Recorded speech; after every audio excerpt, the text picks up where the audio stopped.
Okay, guys and girls, she's recording now. I'm going to ask to Sandra just to come here and put. By the end, it's better like this. By the end, all of you are going to pass the videos to this computer, okay? But only by the end. The only one who has got to leave is Josephine, so we'll pass to another colleague, okay? And then the USB stick here. So now we are just starting this trans-European colloquium. And we are going to start with Sandra's video.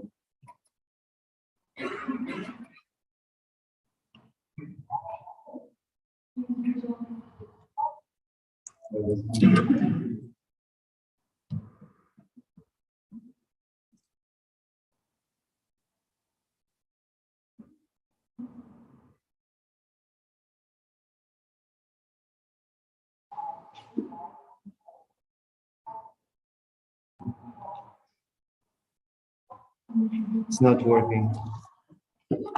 Wait.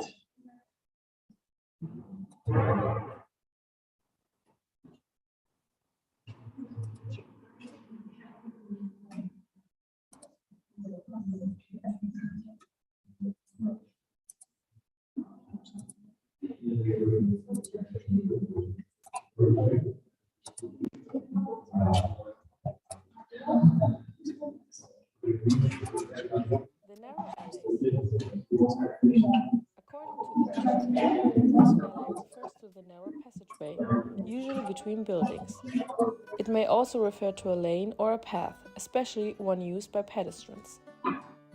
But where did the term alley originate? Alley is derived from the Old French word allée, which means path or walkway. Since the 14th century, the term has been used to describe narrow passageways between buildings in English.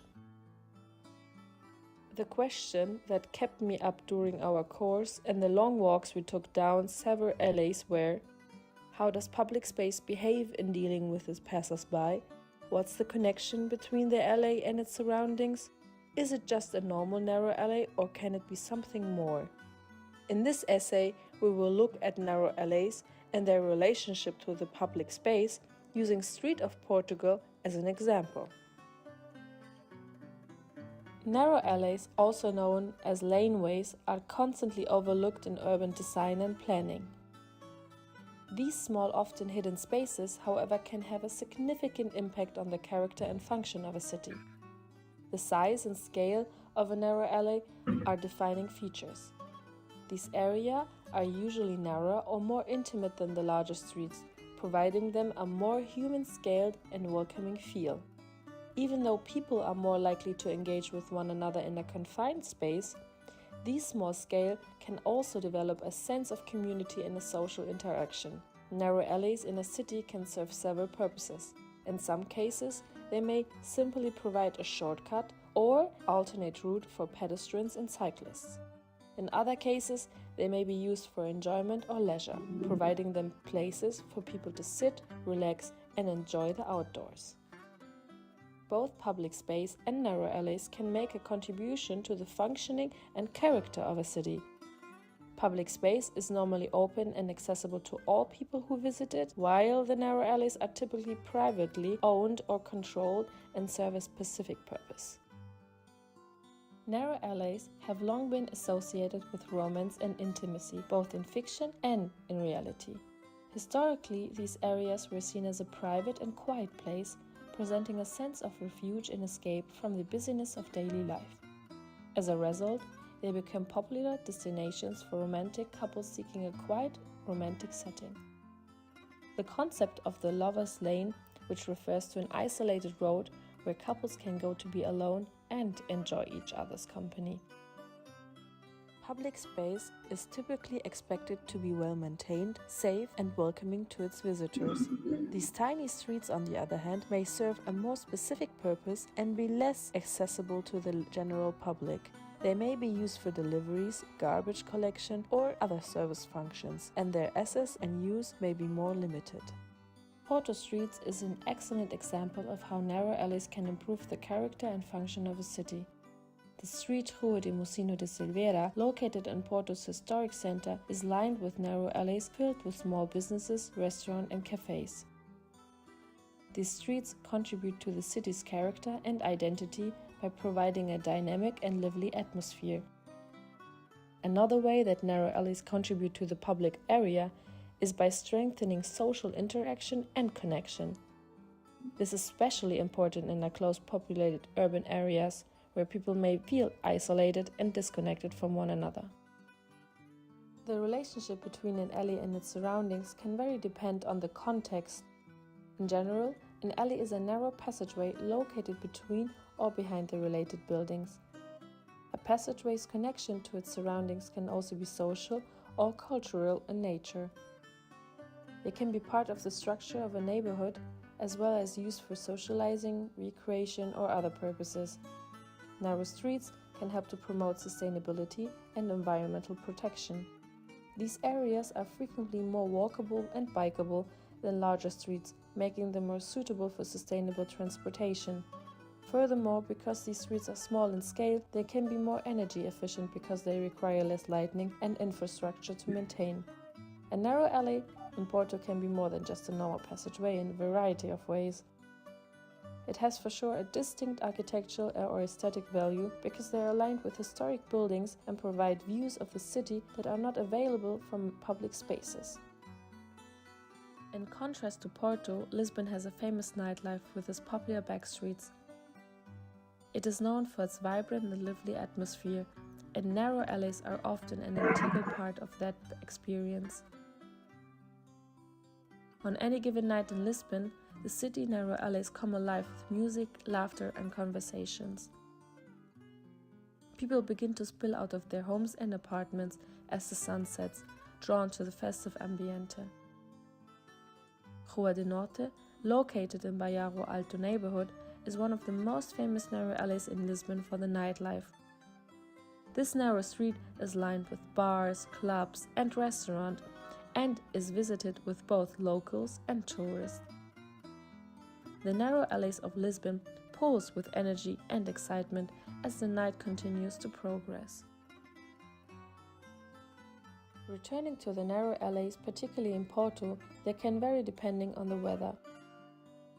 During rainstorms, narrow alleys can become wet and slippery, making them dangerous to navigate.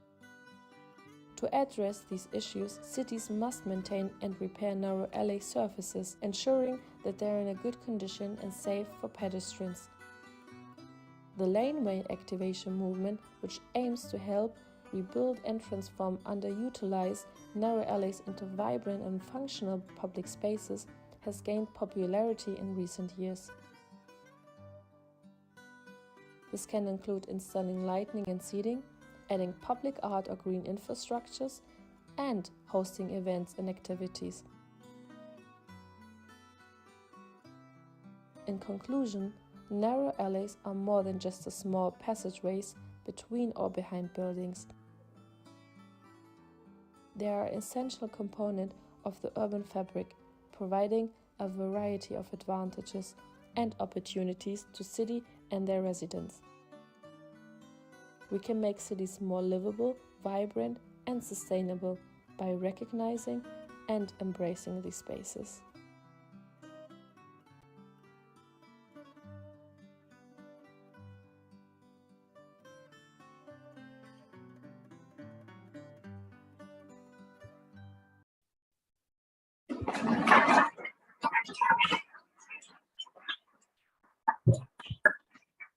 Okay, next one.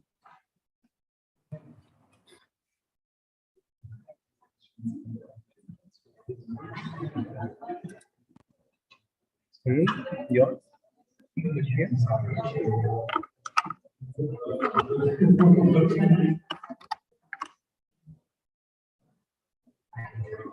Okay.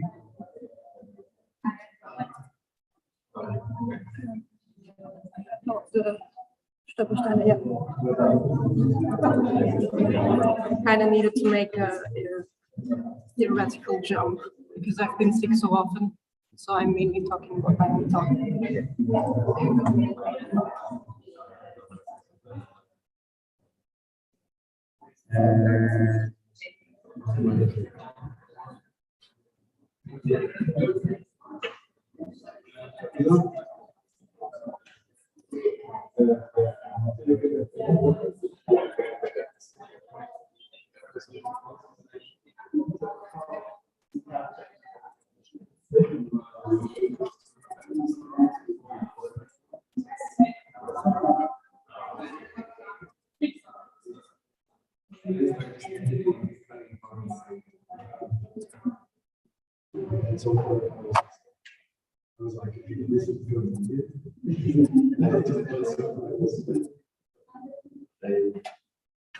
Okay.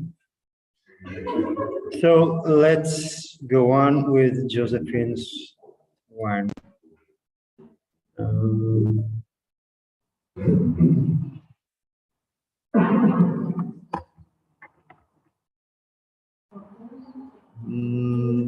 Houston, we have a problem.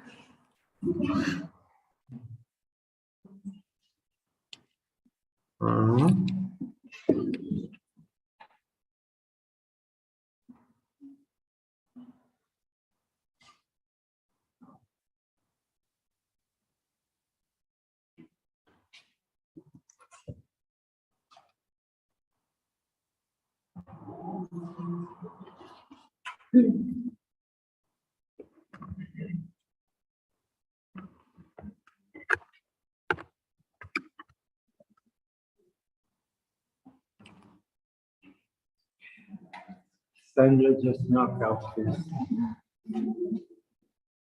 Yes. Now it is. Just wait a moment. I'm going to. Oh, yes, it's okay. Share. And you can sit here.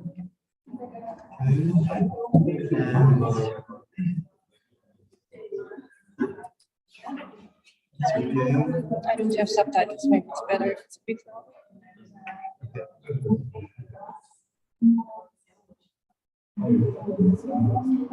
As I walked through Porto, through small and large streets steeped in history, I quickly noticed something.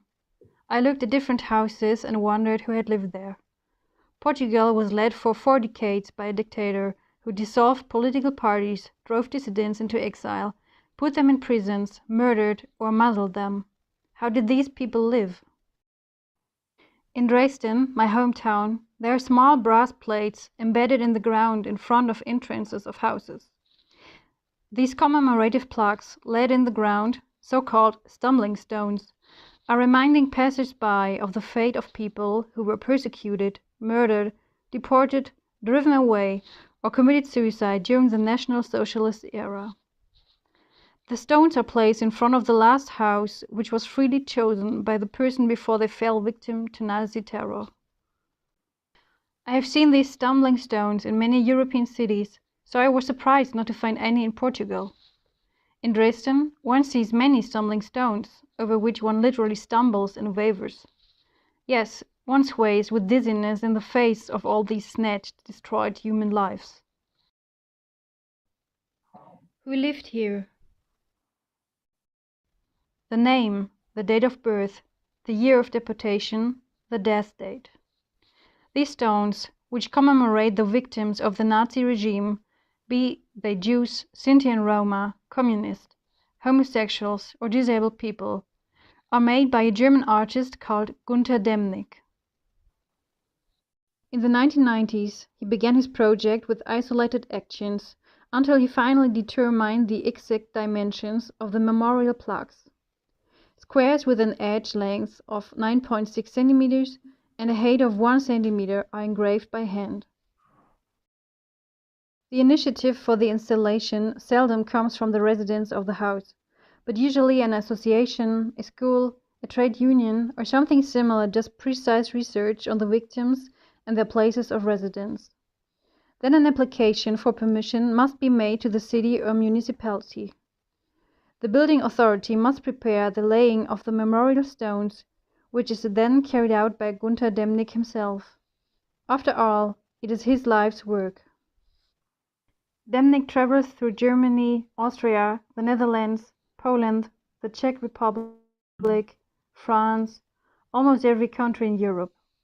More than 56,000 stumbling stones have now been laid. So once the bureaucratic hurdles have been overcome, it's still a matter of waiting. Several months, if not years, provided the community is open to the project. Germany often relies on the Jewish communities and let them decide over an installation. This is why you're not stumbling over stones in Munich, because the president of the Jewish community, Charlotte Knobloch, is a vehement opponent of Demnig's project. In her eyes, the victims of National Socialism are being trampled on a second time in this way. Even more, she believes that the memorial stones are provocative. It is true that right-wing extremists and neo-Nazis take their pleasure in them, dig them up or smear them. But the Jewish communities are not united. The majority is in favor of this large memorial. Others demand that the memorial plaques should not be placed in the pavement, but in the walls of houses or under street names. As you can see, the stumbling stones have triggered a broad discussion in Germany. It is undeniable that these memorial stones have enormous power. It is difficult for me to walk over them. I go around them and make an effort to pause, to read the inscriptions that bring the murdered people to life for the duration of a thought.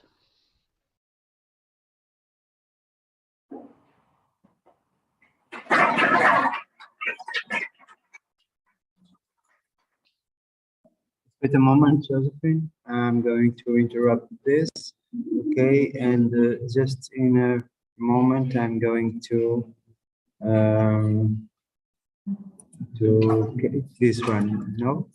Yes, copy, and I'm going to put it on here, here, and here. New Josephine, and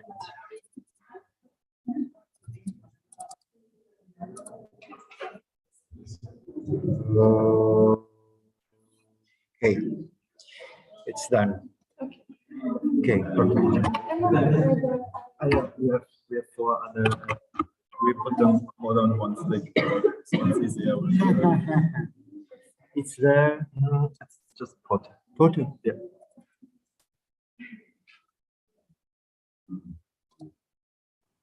Okay.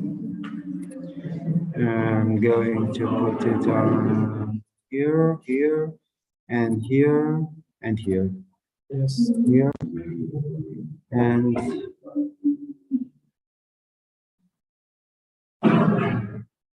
okay. Let's go on with Paul's video.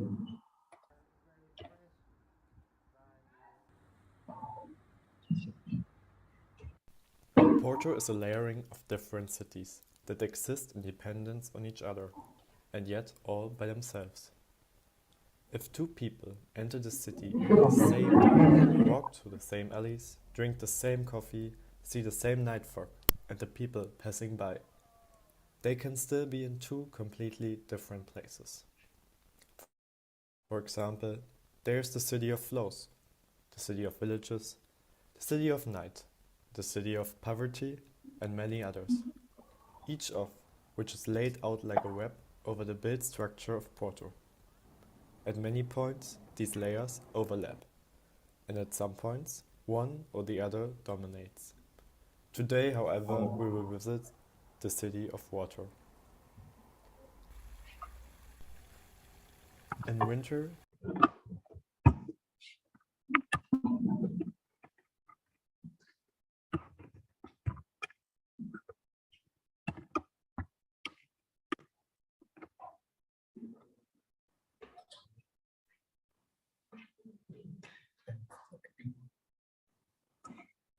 the city of water reigns. Walking through the streets, you constantly see the reflection of Porto in the countless paddles on the streets. The waves on the sea get higher and take over the beach. Without pause, they now lash against the lighthouse. The Douro is no longer the only river lazily meandering through the city. Everywhere, in every alley and street, small rain streams now flow down the hills of the city. They pass under the shares of the restaurant terraces, past stores, and finally disappear into the canalization of the underground city of water. The entire surface is in a state of fluid motion. The fact that water is one of the strongest influences on the man-made structure of the city quickly becomes visible. Sometimes it overflows all the artificial spaces and finds its own way to reach its destination, without any consideration. But the people of Porto also use the water. Invisibly, it flows through the sewers, through pipes into the houses, where it goes into sinks and tubs, washing machines and coffee makers. In the past, people even built big towers in which the water was stored. But today, they are unfortunately empty. People have always used the water here in different ways. Throughout the city, water constantly gushes from fountains which have all imaginable shapes, some huge, others very small. The water is everywhere. It is in the sky and stretches with grey clouds like a filter over the city. It is in the air as a fog and moves in the evening and morning in every corner.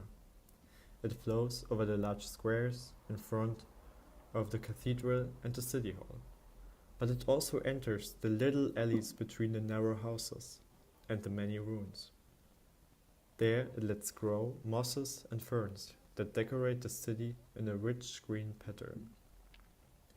Also it moves into the laundry, which hangs in front of the window and never gets dry during this time. The water also falls as rain on the roofs of the houses, on the cats that are sitting on the walls, and on the countless sidewalk stones. If it starts to rain here, nobody complains. The people of Porto live with the water, jumping over the puddles, pulling out the countless umbrellas. You can be sure that there are more of them than people here. After all, they just go on with their everyday lives, maybe a little bit more wet. When you are in Porto, you are always in the city of water. Sometimes it is very visible and takes over everything. Sometimes it is very hidden and almost dried up. When you leave the city, you will always remember the water in some form or another. And never forget your umbrella.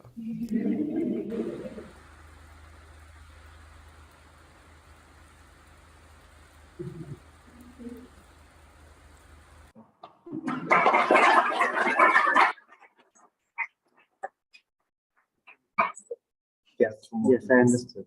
Okay, just wait a moment, please. Going to interrupt this, okay, and then I'm going to put this. It's yours. Okay, copy to here, here, Paul. Yes. Oh, and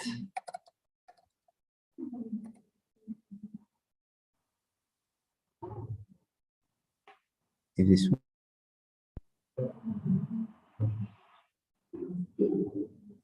Wait a moment, please. Yes, it is. Okay. Yes, it is. Cool. Okay, and then we are going. The other one is Henrietta. Is this? Yeah, I think. Henrietta, your is PTRI video essay. Yes.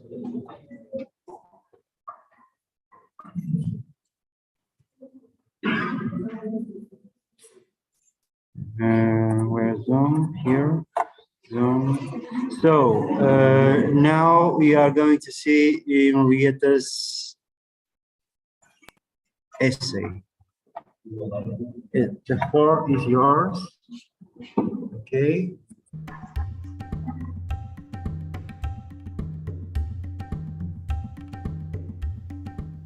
Maps are extremely powerful tools in public discourse when they are carefully designed. But maps don't need to consist only of diagrams and drawings. They can also include text and emotion. One type of map that is different from the geographic maps we are familiar with is the deep map. Deep maps compared to geographic maps are more subjective and offer a perspective from below. They have the power and possibility to make invisible relationships visible and to look at them from a different angle. Because this information is not easily captured visually, it requires a longer engagement with the map, both from the viewer and the author of the map. The goal of this essay is to create a simplified small deep map of a chosen area. The work is a self-experiment to represent a geographical area in an artistic way. Creating a deep map is one way to become more deeply aware of a place. It involves creating multiple layers of understanding of that place to keep it in the present. A deep map can include many things, such as plants, landscapes, geological informations, historical development, the weather, infrastructure and more. A deep map for a place really has no limits. Layers can be added as long as they make the relationship of that place visible. So there's a fundamental creativity in the practice of deep mapping. It is more of an art project than a scientific subject. The pre-work for the actual process of creating a deep map was the collection of many smaller maps. These emerged from the observation process of selected topics. On this basis, the complex deep maps could be created as an overall product. My study area is located in the district of Boyao.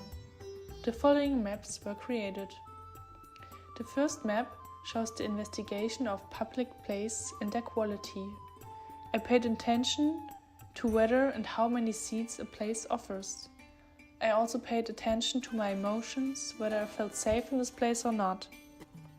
A second map shows the amount of traffic and the general density of the area. This is also followed by my comfort level in this area. In doing so, it was important to pay attention to things that would otherwise be overlooked. The second step began with recording videos during daily walks.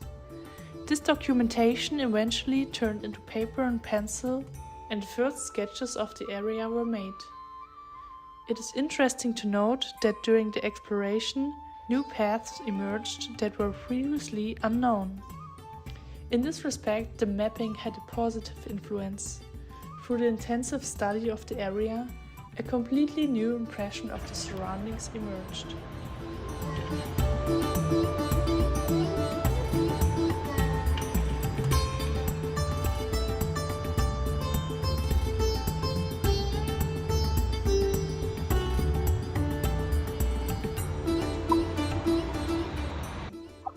All maps are subjective and incomplete.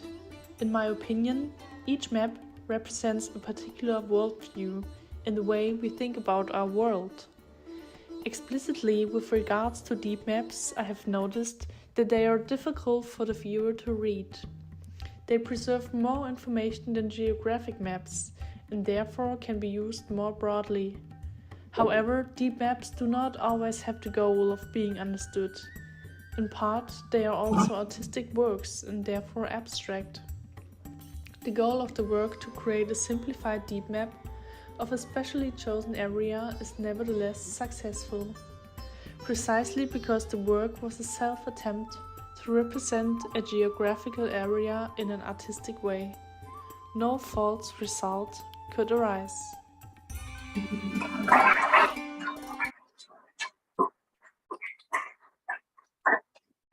And sorry,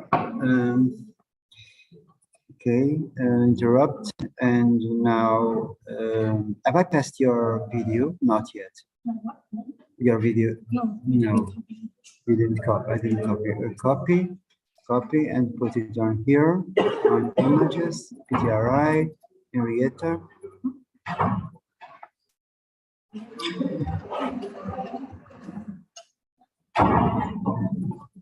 Oh, hello, Adam.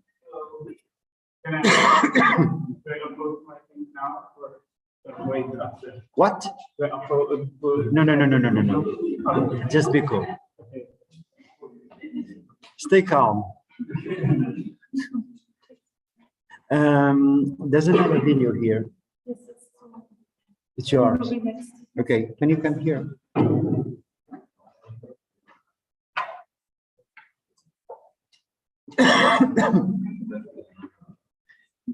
So it's copying now, and 80–90% concluded. Okay, and go. And here, your is video essay final? Yeah. Final? Okay, now we are going to see the video from Tomer.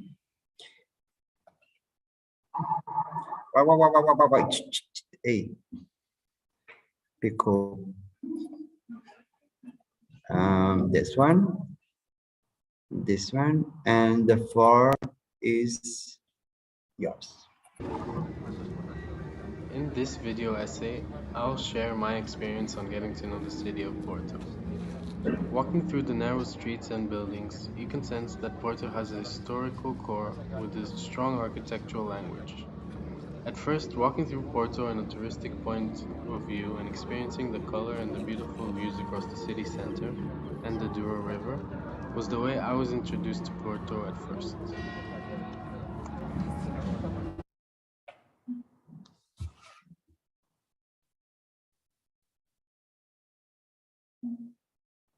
What happened? Try to go back.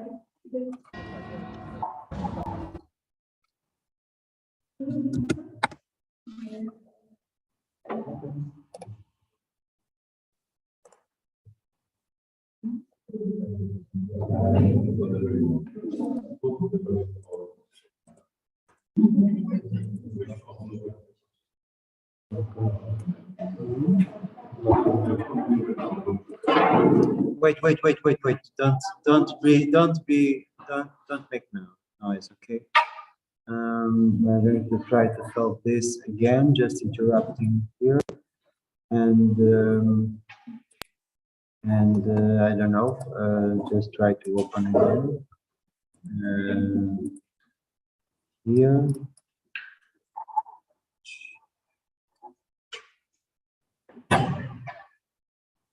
Okay. And here, and here.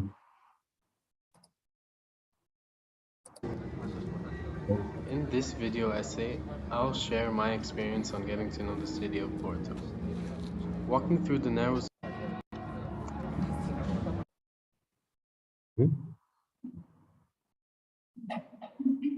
It's the problem with the recording. With the video? Yes. Okay. So what's going to happen? You are going to re-record this, and you are going to send me by mail. Okay. Okay. Yeah. Okay. But if you skip to the middle, is it still? Yes, it's true. It's the same.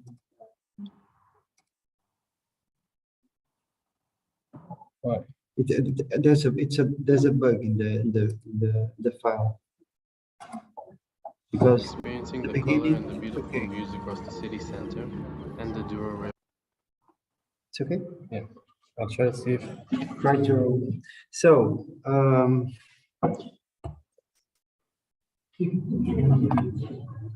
Tomer, just please try to. It goes.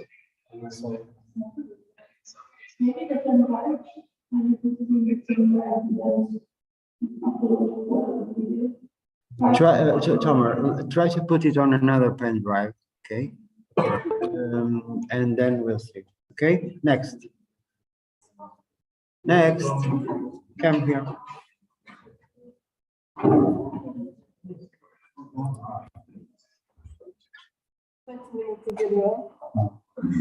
Oh, what the big one. No, sorry, this is a USB stick.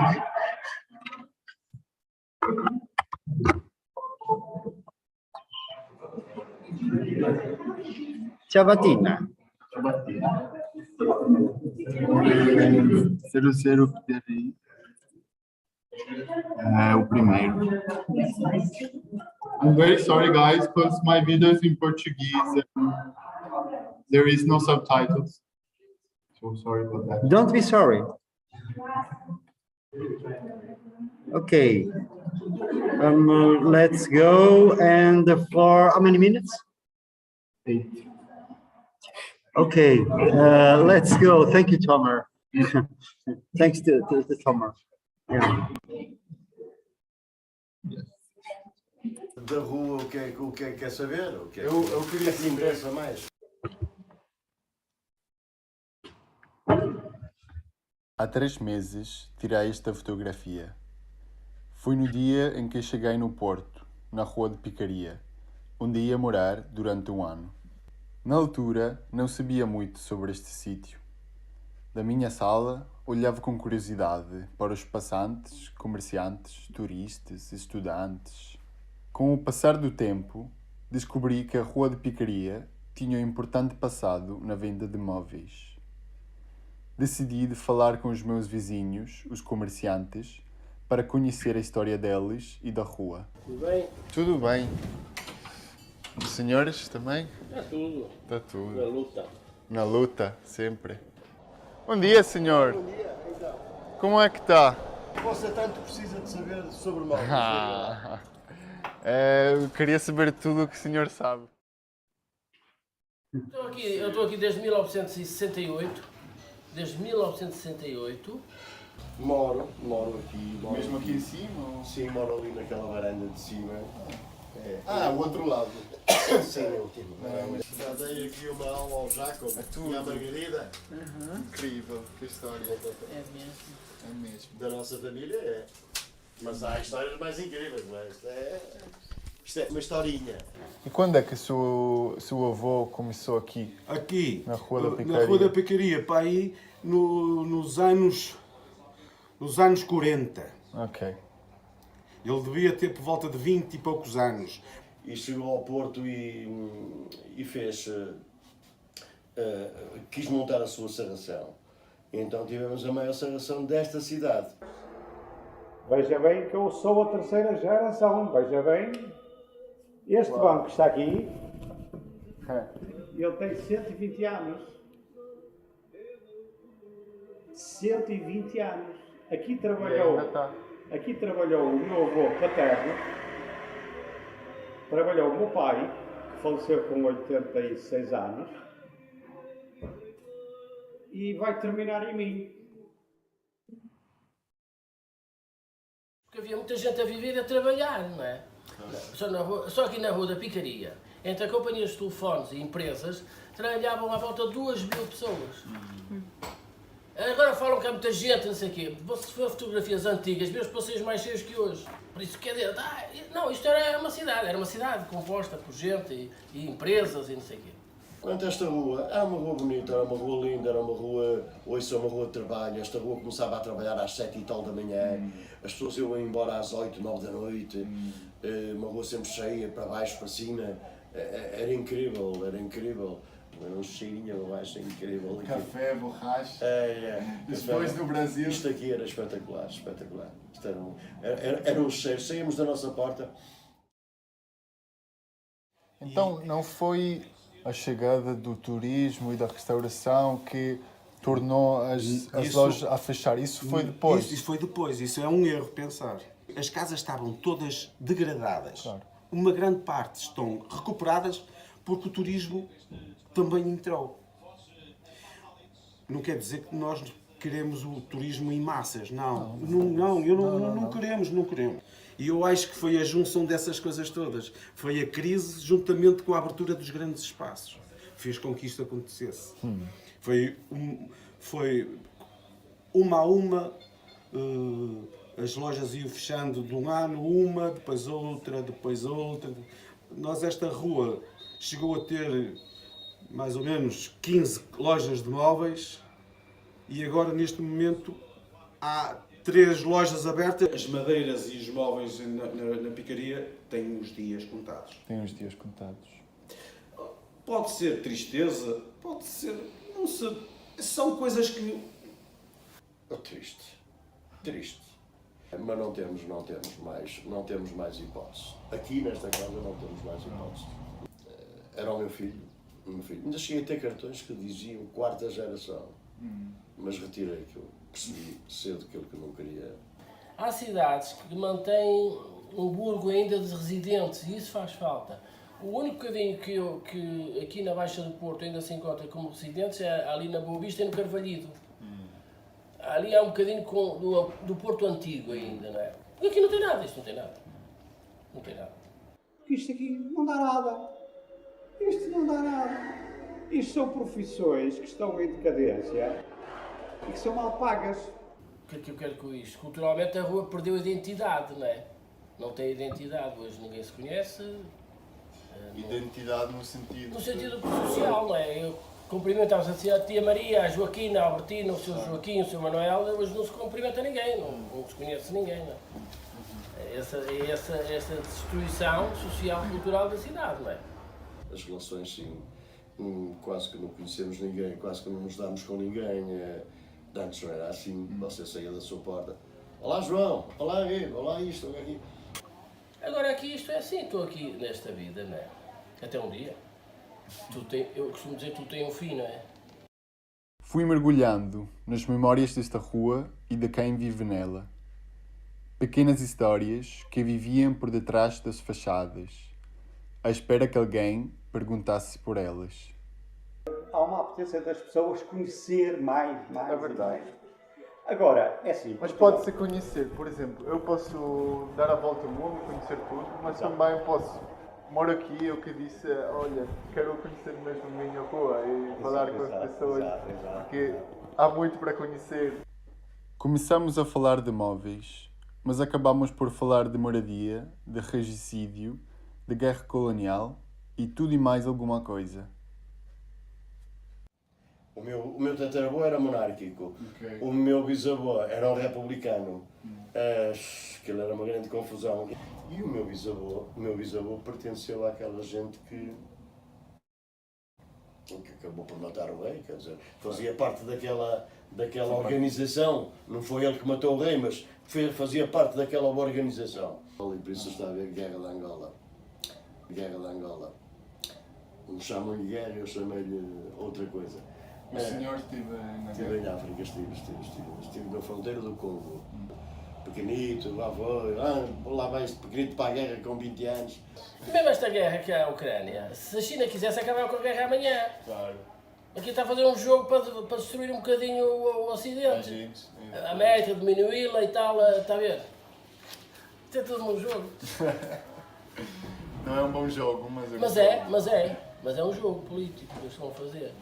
Eu digo isto em relação à guerra da Ucrânia com a Rússia. Epá, gente inteligente, século XXI, O planeta está como está. Ainda estamos a destruir o que é bonito, a matar gente. Uma rua é composta de laços entre pessoas. Com estas conversas, comecei a criar os meus próprios laços com a Rua de Picaria e a sentir-me mais à vontade nela. No fundo, a sentir-me picariense. Portugal é um país muito hospedeiro. É um país de pessoas muito acolhedoras. Especialmente aqui no Norte. Exatamente. Obrigadíssimo. Tchau, até à próxima. Então volto e... Venha, você quando se nos estiver dando um toquezinho, está bem? Ótimo. Um abraço. Bom dia. Vamos ver. Vamos vendo. Até a próxima. Saúde. Bom dia, bom trabalho. Um abraço. Bom dia. Vamos ver. Vamos vendo. Tchau, até à próxima. Se nos estiver dando um toquezinho, está bem? Ótimo.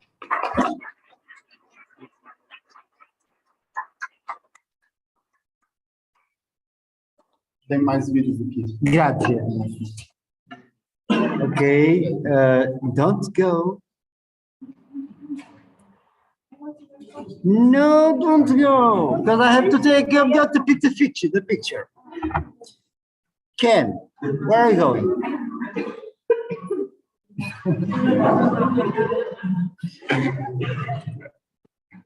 Another video. So wait a moment. It's this, no? Okay, copy, and I'm going to put it on here, new, Giacomo.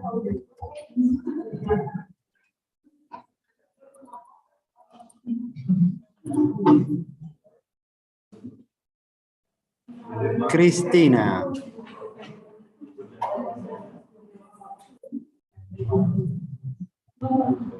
Okay, it's okay. And then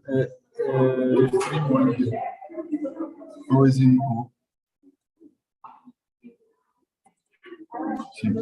who wants to go? Clara, Sofia, Matryoshka? Who has the video named Matryoshka effect? Matryoshka.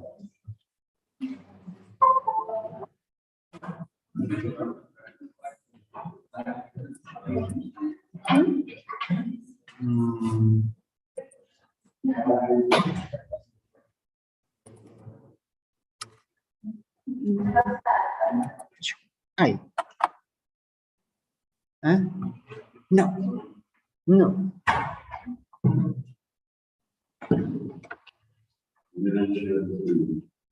Bisogna accompagnare.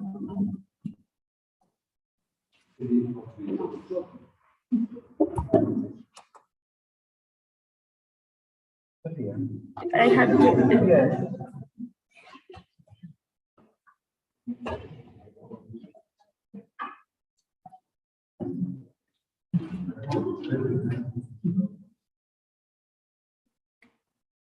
Okay, 1, 2, 3, and go. Okay. Now you can go. See you tomorrow. And now the floor is to Sophia with her video named Matryoshka Effect.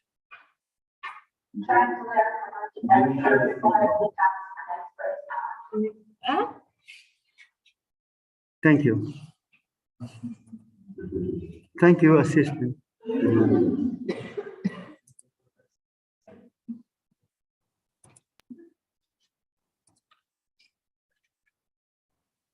Matryoshka effect, trying to learn from architecture before it becomes an expert's art.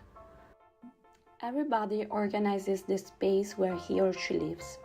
The way we organize it needs to guarantee the functional use of it, but at the same time we include in it memories, intimacies and affections, daily emotions that we cannot avoid from the process of space modification. Bernard Rudowski, a Czech architect naturalized American, has been one of those who made a criticism to modern architecture world, where architecture becomes a discipline for intellectuals and is not affordable for the common people anymore. With his exhibition Architecture Without Architects, he attempts to break down the concept of the art of building, showing off the vernacular, anonymous, spontaneous, indigenous, rural architecture, and the value this actually holds. Here in Porto, it has been fascinating to count how many places, as the ones investigated by Radowski, was possible to find, and this just through a simple walk.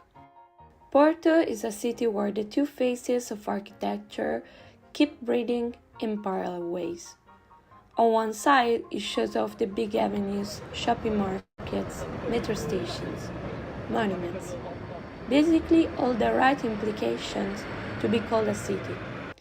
However, at the same time, the genius loci of Porto holds in itself meaningful roots, more or less visible, sometimes hidden in very certain places.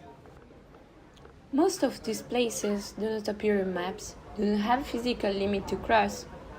However, when we pass through them, we experience sensations and emotions way different from the ones of a common city place. The streets leading to the houses become oases of life inside a desert made out of crowded, busy, and anonymous streets. In these places, the dichotomy between indoor and outdoor, private and public, does not coincide with physical limits. The outdoor domesticity is highlighted by the use of pergolas, proper of the Oriental heritage. The streets become a common space to share and live with other members being part of a particular community. The community needs to guarantee safety to its members.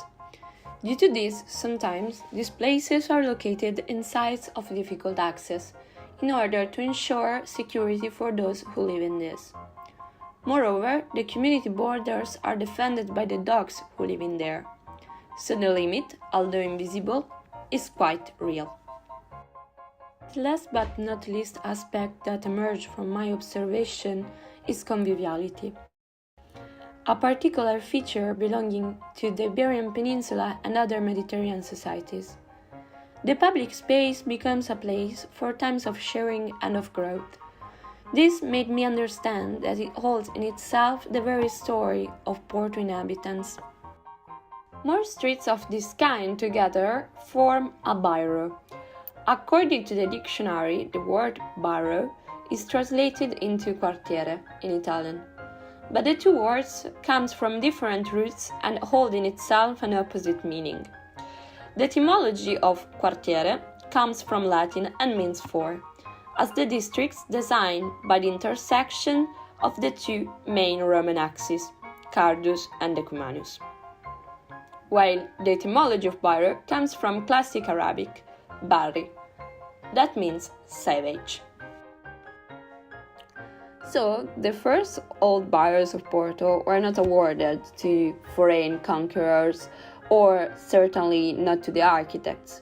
They were identified with their very inhabitants. For this, they can be taken as a peculiar example of spontaneous and indigenous architecture here in the city of Porto. For this, they should be valued and considered boxes of cultural heritage. But are they? In the past decades, many inhabitants of these typical boroughs abandoned them due to the rising cost of the area's facilities. This seems to be the beginning of the extinction of these places made by people of Porto.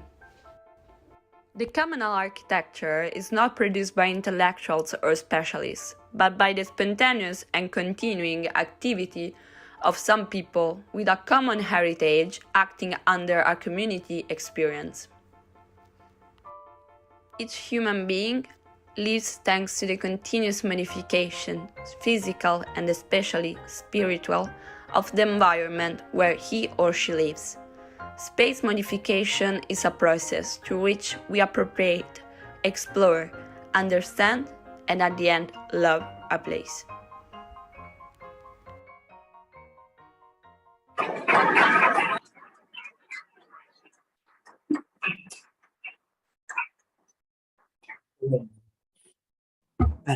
Wait. Just help me here.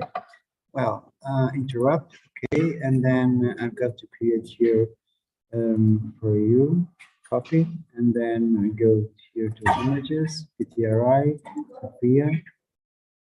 It's a very good essay. Thank you. Wait. Sophia, and then because you have more videos here. No? Yeah, there's Julia and Claudia. Julia. Which Julia? Can you come here? Okay.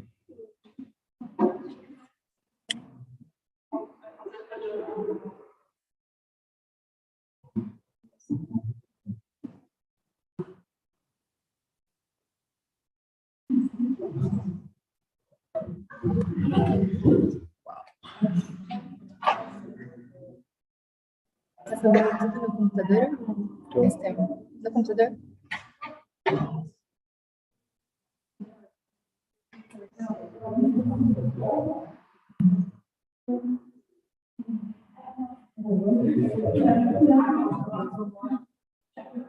This is a heavy one.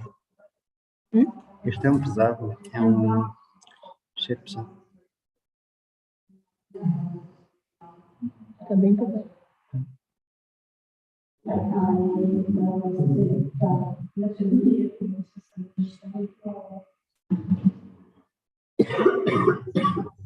Okay, just wait. Just let's wait this copies. Posso perguntar se a câmera ainda tá filmando?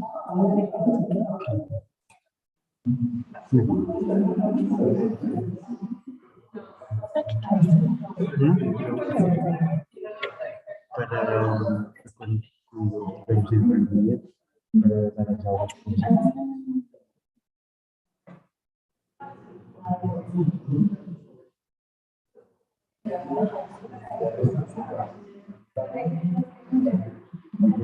Sophia, your file, where is Sophia? Tafarnelli, your file is very heavy. Yeah.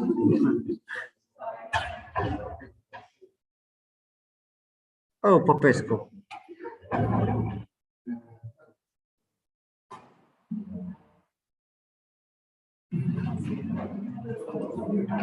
Pim, pim.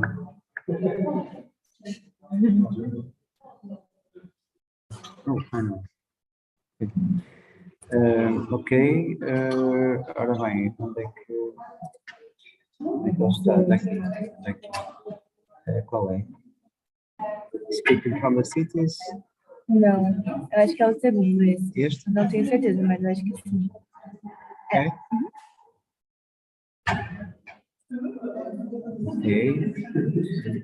So let's see Julia's video called Lugares e Não Lugares. The floor is yours.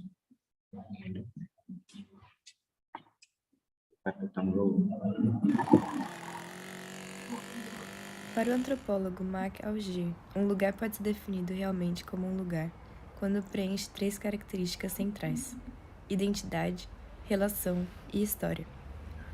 Para ele, a cidade em si é um mundo, o que significa que ela contém simultaneamente um espaço simbolizado e utilizado pelos indivíduos e outro que reflete todos os traços do mundo atual ou da supermodernidade.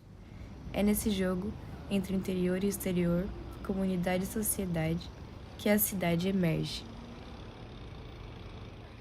A cidade dos indivíduos é o mundo onde cada um mantém relação com um lugar a partir da memória, do cotidiano e das experiências vividas. A identificação de cada pessoa com um lugar sobressai dessa ligação forte com o território. Já os não lugares, segundo o antropólogo, são lugares que faltam de uma dessas 3 características que eu mencionei antes. Isso pode provocar uma perda do senso coletivo, como sociedade, passando a prevalecer o indivíduo isolado. E também pode trazer a sensação de que somos todos espectadores de um lugar muito codificado, do qual ninguém faz parte de verdade. O viajante não se sente nem estrangeiro nem em sua casa, e o residente sente-se estranho, perdendo singularidade do seu território. E tomar consciência dessas transformações, que surgem de uma forma aparentemente natural e vão substituindo a cidade antiga pela emergência de uma nova cidade, torna-se uma tarefa importante. Existe também o conceito de lugar e não lugar entrelaçados, que é o que Alger chama de espaço antropológico. Ele representa uma espécie de dupla dicotomia, de lugar e não lugar, mas também de espaços construídos e espaços vividos, ou seja, refletem-se da nossa relação com o espaço, tempo e os outros. Assim, um lugar como espaço empírico pode ser, sob o ponto de vista social, simultaneamente um lugar antropológico e vice-versa. Podemos admitir que o não-lugar de uns, por exemplo, para os passageiros de um trânsito no aeroporto, seja o lugar de outros, por exemplo, os que trabalham nesse aeroporto. Nós vivemos em tempos de rápidas substituições de lugares pelos não-lugares, tornando a cidade cada vez mais um espaço de anonimato e solidão, ou seja, fazendo-se prevalecer a liberdade de um indivíduo de uma sociedade capitalista sobre o sentido de sociedade.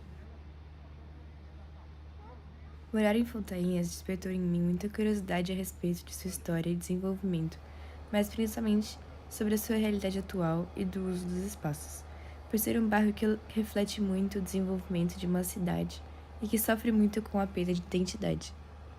O Jardim das Fontainhas, porém, atualmente quebra um pouco deste processo.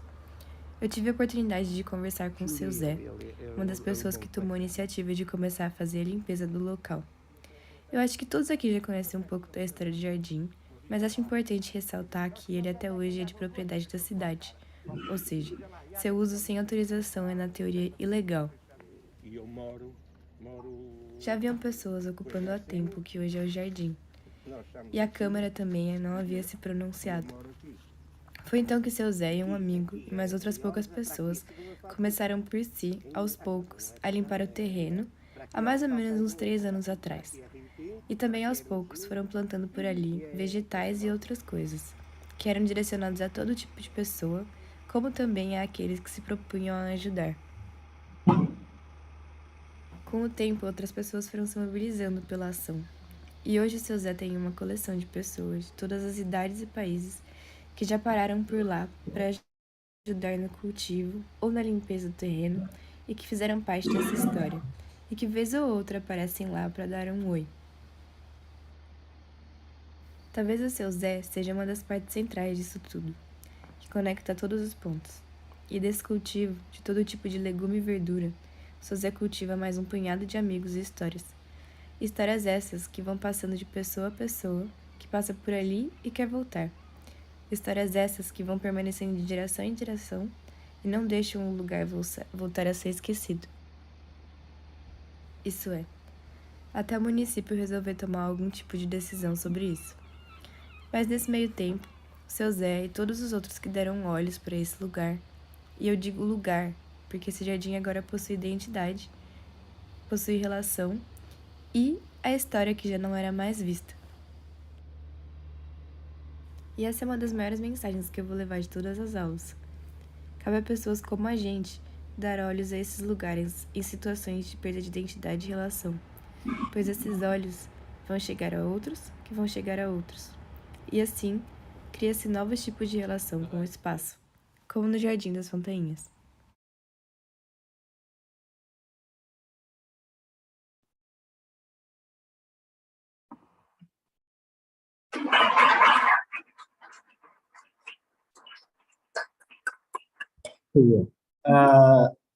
Desculpa, ajuda-me só aqui. Desculpa. É este, não é? Copiar imagens, Ptri, novo, Julian, Bauer. Fona. Tem que ver.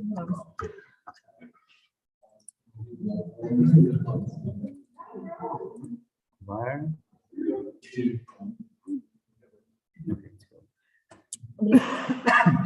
Thank you very much. So there's another video here, I think. It's yours. Yes, because the pen is yours. Yes. This big, huge pen is yours.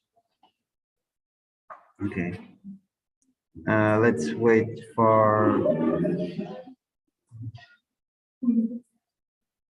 Okay. Come on. Hey, hey.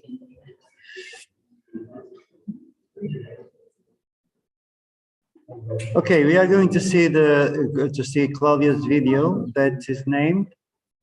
It's called. The title. Yes. Escaping from the City. Okay, escaping from the cities.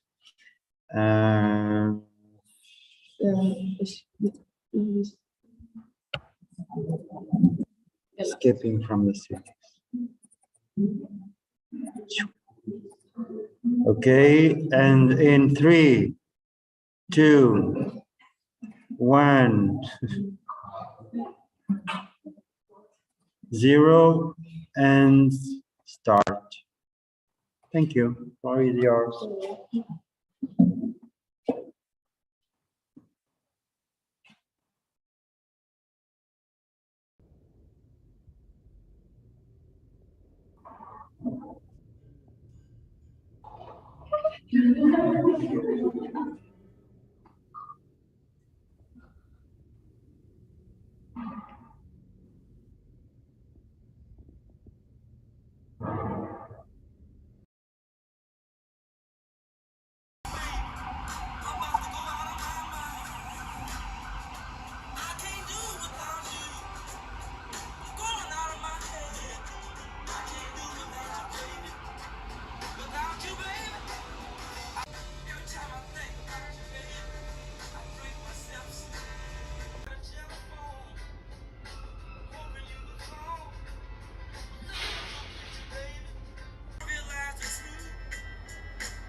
Ho mangiato anche un po' di zuccheri che abbiamo fatto ieri sera. Patate, cipolle, fagioli. Basta. Patate dolci. Molto buono.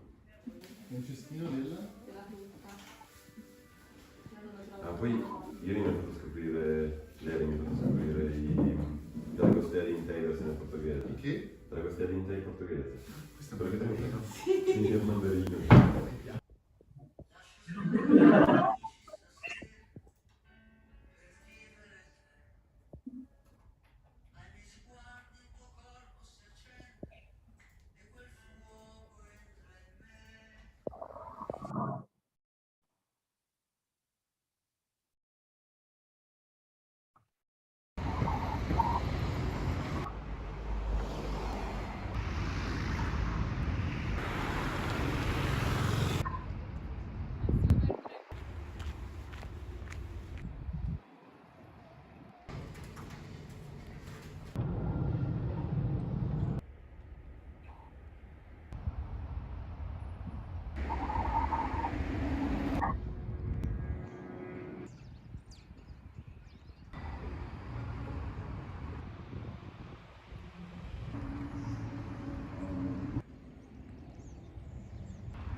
la ragazza ci adotterei per averla.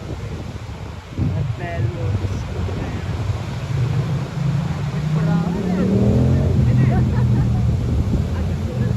La canzone.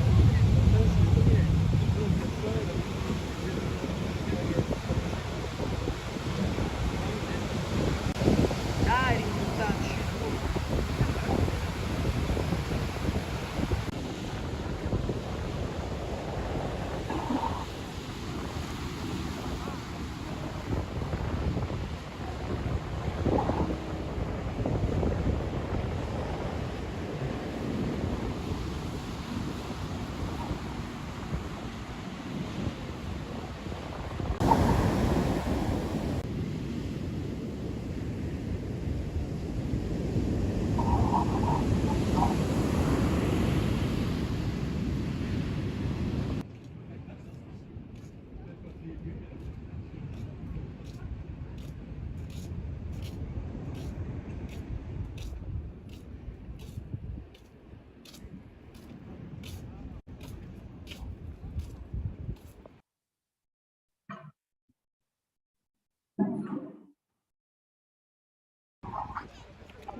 Eravamo solo in 3-4 che eravamo un po' così.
Obrigado, grazie.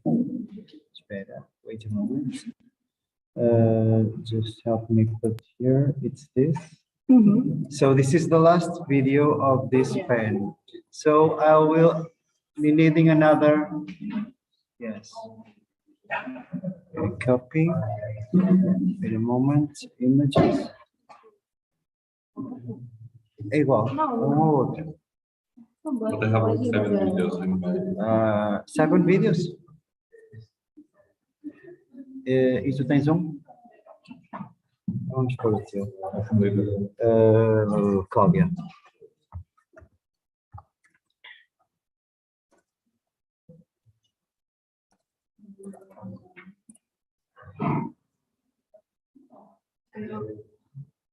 I thought it was lighter. Maybe it will take some. No, yes. 1 minute. Vamos pôr o teu. Espera, vamos pôr o teu então. Mas fica rápido. Calma.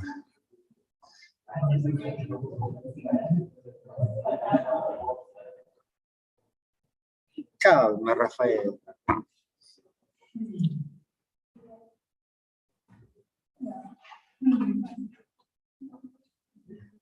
Just one question. Whose house was that where you were eating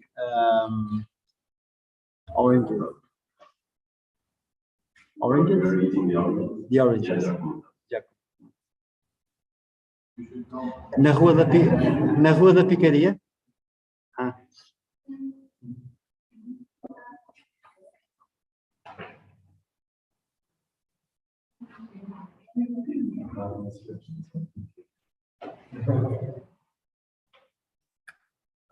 Was there a person that is missing today?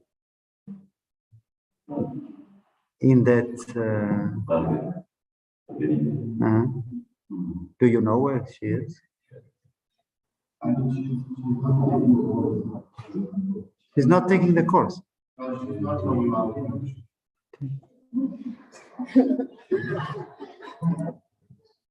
Okay, Claudia. Can I? Yes. And now let's see Rafaela.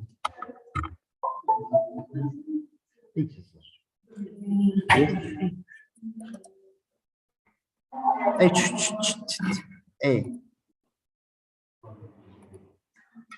Let's give the floor to Rafaela.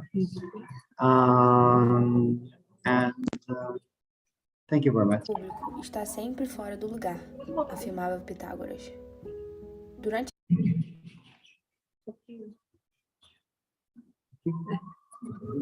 Uma mulher em público está sempre fora do lugar, afirmava Pitágoras. Durante séculos, os interesses sociais levaram a atuação da mulher ao espaço doméstico e a do homem ao espaço público. Atualmente, as mulheres movimentam-se com maior liberdade pelas ruas, em decorrência dos avanços sociais. Porém, vivenciam experiências e padrões de mobilidade urbanos distintos ao dos homens, e que são resultantes da associação do gênero feminino à esfera privada. Os espaços públicos em vários níveis e setores, como na política, no mercado de trabalho, entre outros, muito se define e envolve a todos, homens e mulheres. No entanto, nesses espaços temos mais homens tomando decisões conforme os seus interesses e a sua natureza masculina.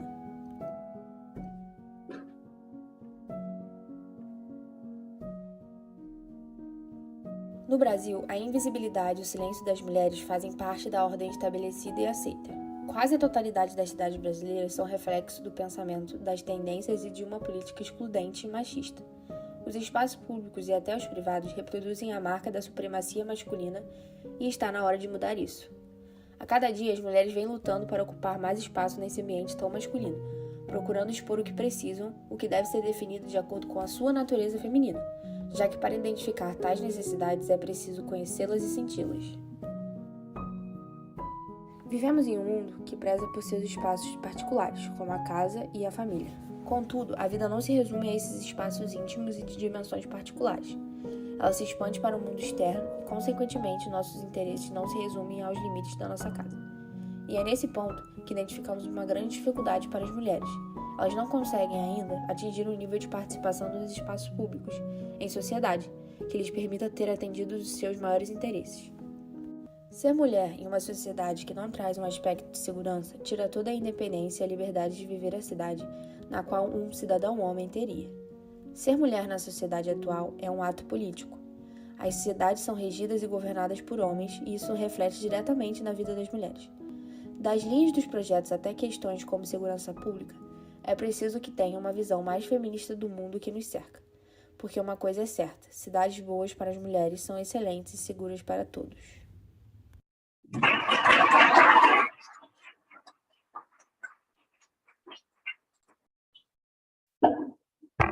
Espera aí, ó, rapariga. Espera, deixa-me só copiar aqui o teu fecheiro. É este. Eduardo.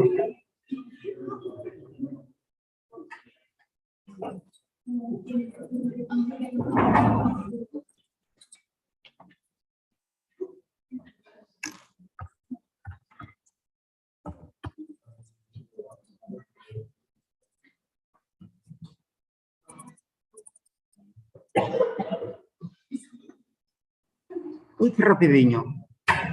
What a fast file. Yes. It was good. Okay. Thank you.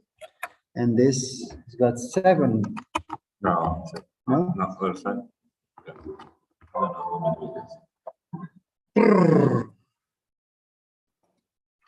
And the videos are here. Mine is the Ptri test. This is yours.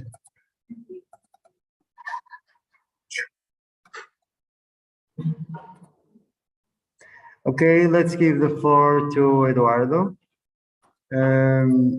He is going to show us a video essay named Porto, City of Rich, City of Poor.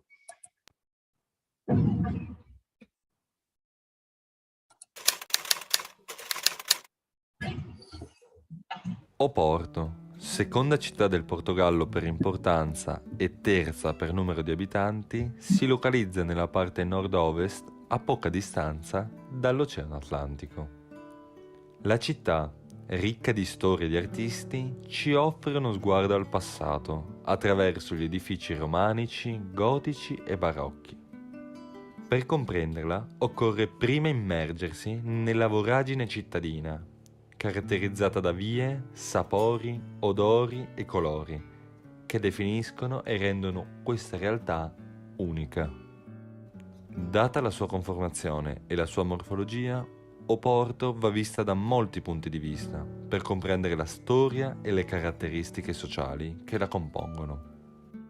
Ricchezza e povertà sono due elementi invisibili, sottili ma presenti anche in questa città. Dal fondo della valle è difficile valutare l'altezza delle parti più alte di Porto e dall'altro canto, dalla cima, soprattutto nel tramonto, la valle risulta come un'amalgama scura e di difficile comprensione. Allo stesso modo, ricchi e poveri si incontrano, si muovono e vivono la città in aree e modalità diverse.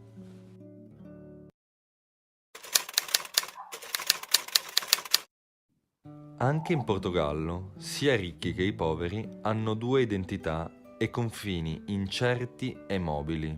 Analizzando il contesto di Porto e alcune sue aree, spiccano alcuni quartieri o zone dove la presenza di persone ricche è maggiore, come la Foce del Douro o il quartiere Boavista, dove, interessante da notare, l'architettura muta, cambia e si adatta al contesto e soprattutto ai proprietari.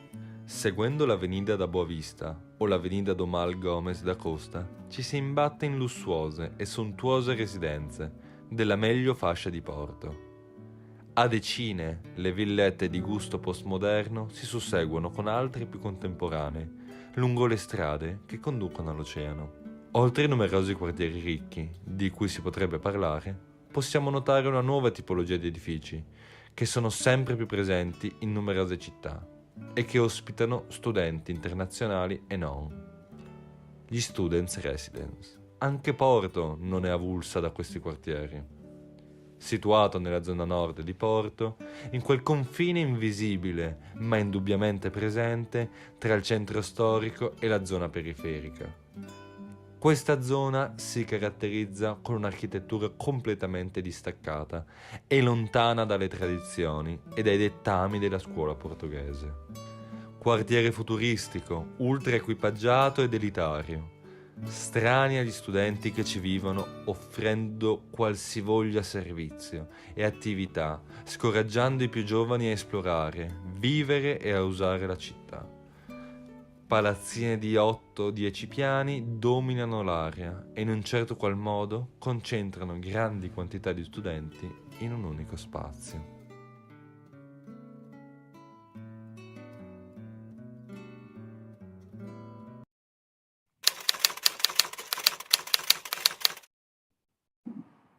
Se storicamente i ricchi hanno spesso preferito costruire la loro città in aree non precedentemente urbanizzate e al mondo del lavoro e ai commerci è stata lasciata la parte della città esistente, ai poveri sono state lasciate le Badlands. Queste Badlands sono le zone o ampi spazi che da tempo avevano acquisito una non buona connotazione. Esclusione e distinzione sono elementi presenti nella città moderna e a Porto. Anche in questo caso la municipalità fatica a intervenire e i numerosi interventi non vengono realizzati, lasciando numerose famiglie in condizioni degradanti, aumentando la distanza con le altre persone e quartieri. Come nelle zone periferiche, anche il centro presenta numerosi casi di povertà. Non a caso, con un minimo di attenzione si possono notare numerose persone che vivono in abitazioni abbandonate nel pieno centro di Porto. È drammatico constatare come la modernità, o comunque un miglioramento delle condizioni abitativo-sociali, sta all'ordine del giorno, ma sempre di più a macchia di leopardo. Porto si sta sempre di più avvicinando ad essere paragonata ad una moderna metropoli europea, grazie a numerose infrastrutture che vengono costantemente potenziate e realizzate. Vedi nuovi ponti, strade e treni ad alta velocità. Ma i numerosi problemi sociali che sono presenti ormai da più di mezzo secolo rimangono e anzi si aggravano sempre di più, con uno straniamento e un'esclusione sempre maggiore delle comunità più povere.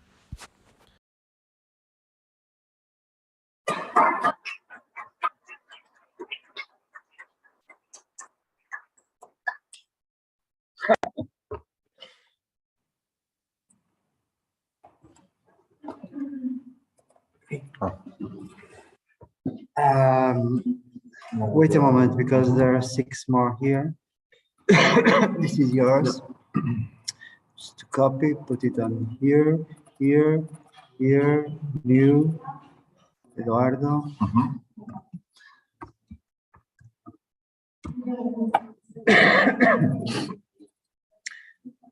And paste, and the next will be. We've got more videos here in Eduardo's pen. Lennon. Yeah, okay. Leonard, not Leonard. Leonard. Okay. Do you know what his video is? Not Leonard. first one, blind Porto. Okay. So, okay. I remember. Well, here, let's put it on rolling and rolling.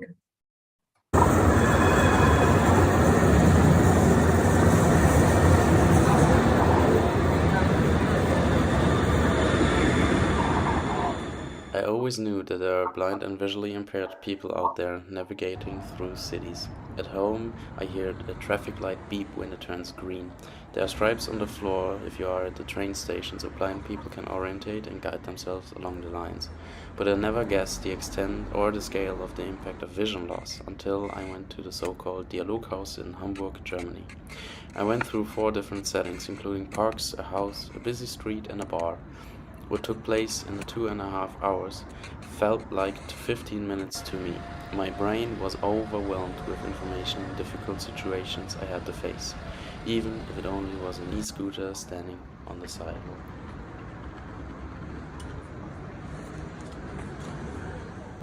To get a feeling what it's like, try to tell when the light turns green on this crosswalk without seeing it.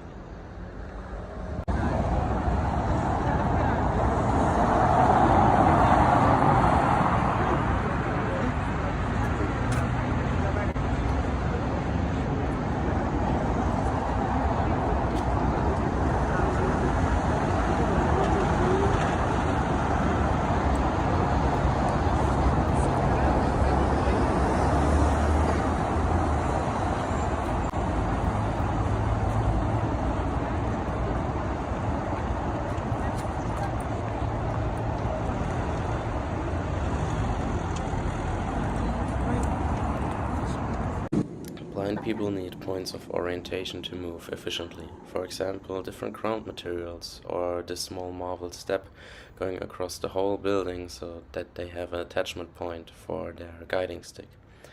As a surprise to me, there aren't any guidelines at a lot of metro stations. In this case, Casa de Musica entrance lobby. Being stranded after coming out of the metro station isn't rare either. Here at Campo 24 Augusto, other pedestrians have to guide and help blind people to the wall so they can continue on their own.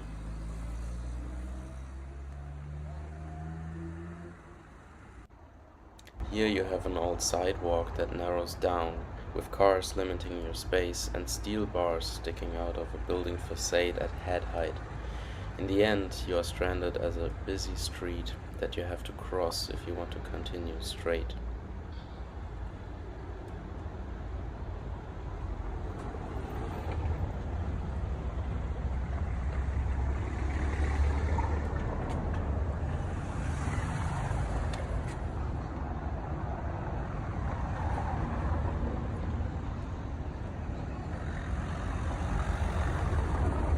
Ideal would be a crossing with indication lines, as seen here, and traffic lights with audio indication, not like the ones earlier in the listening example. Due to Porto's age, often sidewalks have small but multiple obstacles for walking sticks. For example, old wiring, basement windows, rain pipes, small holes, or broken stone. Some sidewalks just end if the pedestrian doesn't need it anymore for the rest of the way.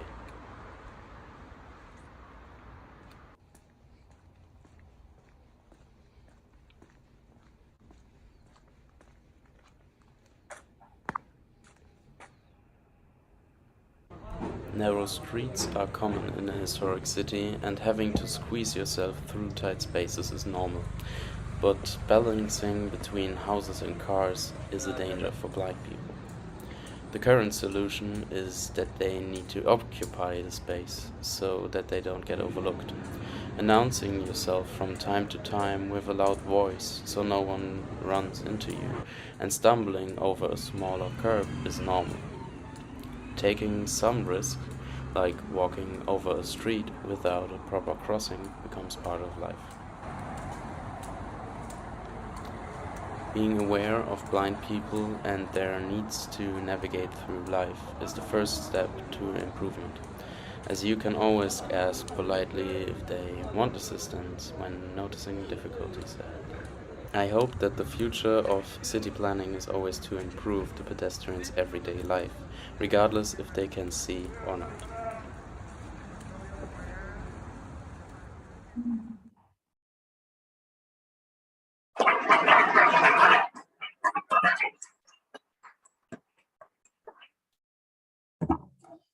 Thank you.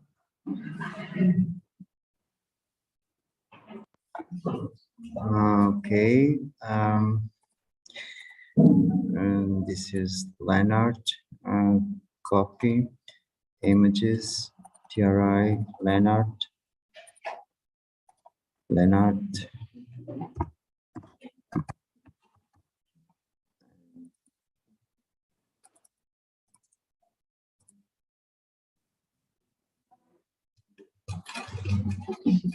Yours, Christina, is here. Okay. Yeah, mine is also Yes. mine's second.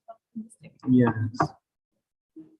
And now let's give the floor to Christina with a video that's named, title. Is it really truly public? Okay.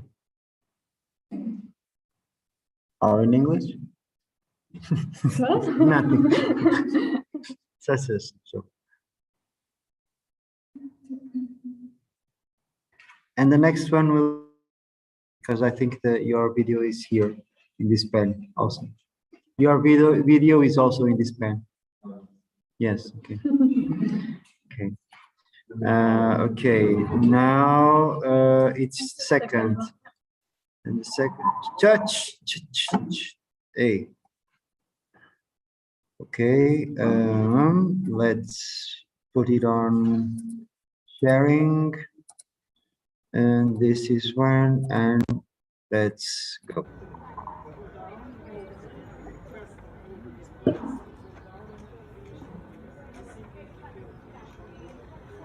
Public space is an important part of our urban space and community. It can have many forms, from parks and squares to public buildings and public transport. It is a place where people can meet, interact, experience culture, and the togetherness of diverse people is shared. Urban quality comes from the fact that these encounters are unplanned. This get-together of people and at the same time the diversity of uses are what we value so much about public life and what gives cities their quality of life. But where does public space begin and where does it end? In general, it is difficult to define a border. It's a totality of all space in a municipal area that has unlimited access for a general public, and it ends when a person or company has private rights of it. In addition to private and public spaces, there is also used the term of semi-public spaces. This refers to spaces that are generally accessible but not owned by the general public. Places like cafes, libraries, museums, stores, and so on. In semi-public spaces and public ones, exclusion of some social groups often happens, and so it may not always feel truly public. Even in the medieval city with the segregation in different quarters like the Jewish quarters, the incomplete integration was already known. So despite all its advantages, public space can also be a place of fear, discomfort, discrimination, and exclusion. This is because it's the only place in the city where such a wide variety of people with different ages, nationalities, social groups, and economic situations meet. You can feel these differences in the city when you enter their public spaces. So people can feel uncomfortable there, caused by the lack of recognition and the individual by society. When homelessness is visible in public, it intensifies the problem. In many cases, it is difficult to create a feeling of safety and well-being. Often, urban policies tend to exclude them, when in fact the goal in public space is for everyone to be welcoming and safe. A sense of security and comfort can happen by creating an open community that includes all residents and makes them feel valued and appreciated. Architecture can play an important role in generating such an open space. But creating a welcoming atmosphere in public space can be challenging. To do this, the place and area must be first studied according to its history and urban function, as well as the social, political, and economic structures of its use. Since social groups have different demands on the public spaces depending on their social situations and lifestyles, the group-specific view of the place must be researched. A public space should address as many different user groups as possible.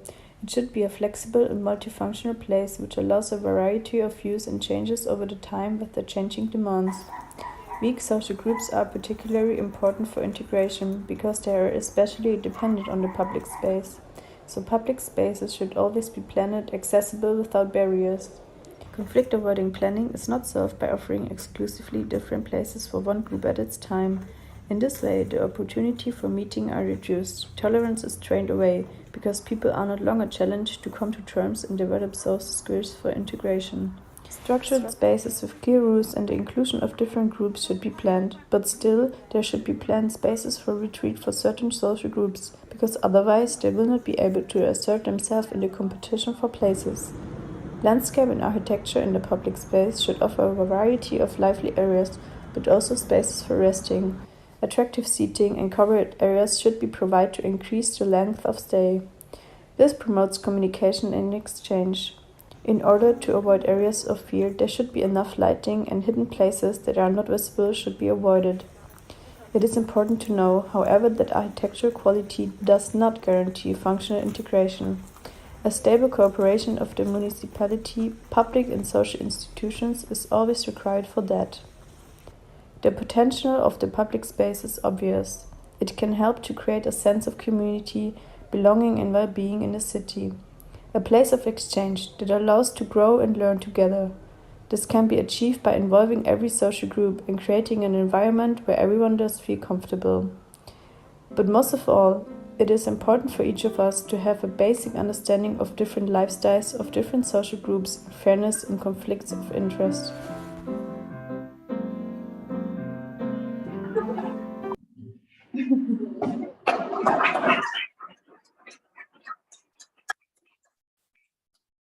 And so I didn't know, but Here is Leonard. Perfect. It's a perfect day. Then so this is yours.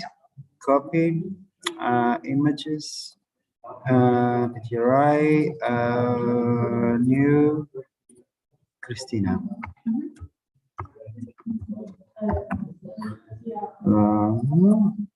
Christina and paste.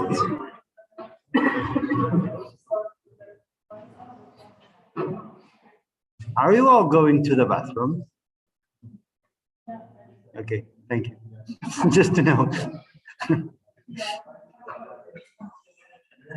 Okay, it's okay. Leonard, what is this? Leonard, yes.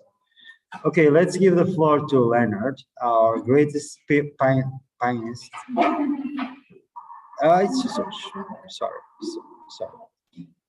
And this,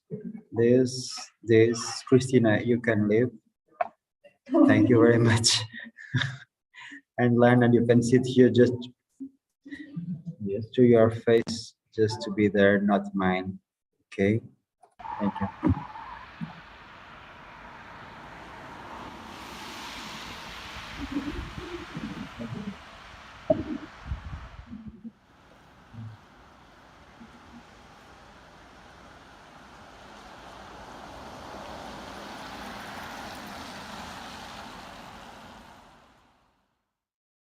As Germany's most densely populated region, the so-called Ruhrgebiet is home to a vast amount of kiosks or Trinkhallen, as they are referred to most often in this area. These small shops provided the many workers employed mostly in a once buzzing mining industry and their families with drinks, snacks, newspapers or cigarettes, handing the goods out from a small window. Trinkhallen can be found anywhere within the dense urban fabric of the former main industrial area of Germany. In city centers,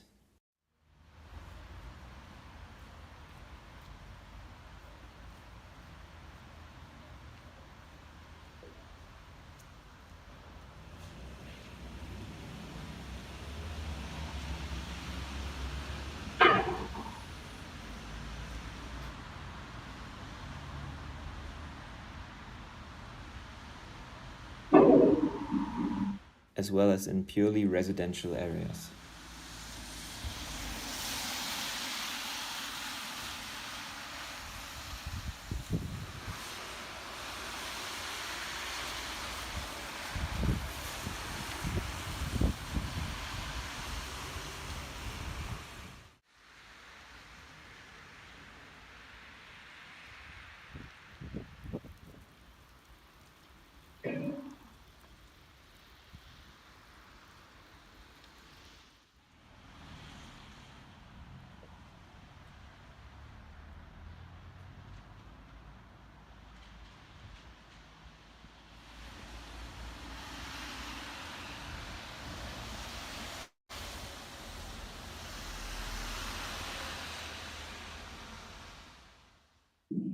Being such a common infrastructure, the kiosks also depict the downfall of an economy once having employed hundreds of thousands of people, indicating of a region that hasn't fully recovered yet.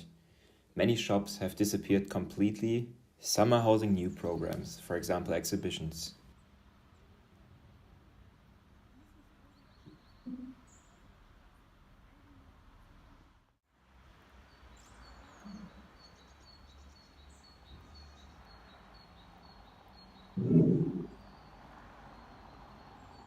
Or are still awaiting their respective faith.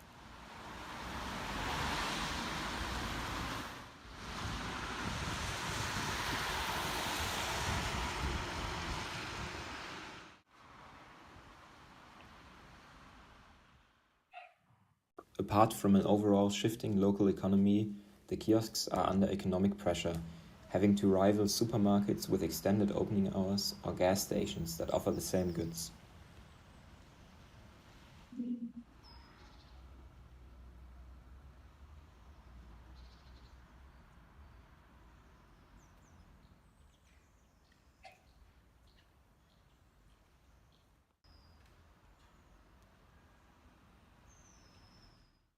However, the Trinkhalle is not only a place for emergency purchases.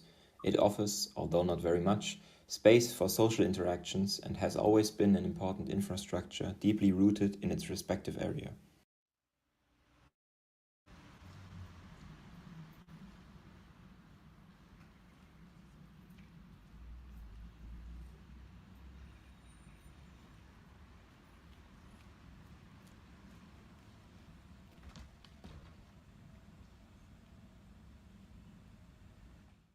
It perfectly matches the definition of what sociology refers to as a third place, a ground of social interaction outside of the family or working environment.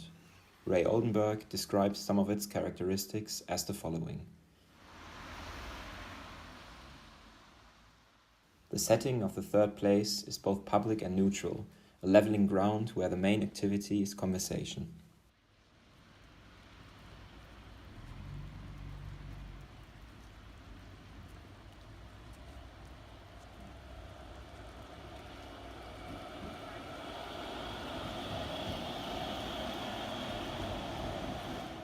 Third places that render the best and fullest service are those to which one may go alone at almost any time of the day or evening with assurance that acquaintances will be there.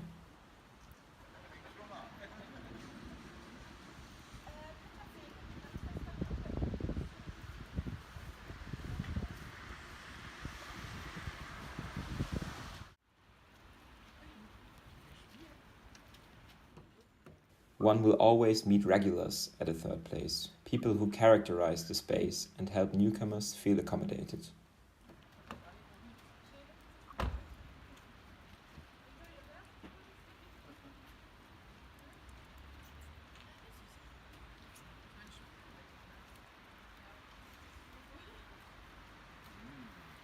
They are, after all, a home away from home.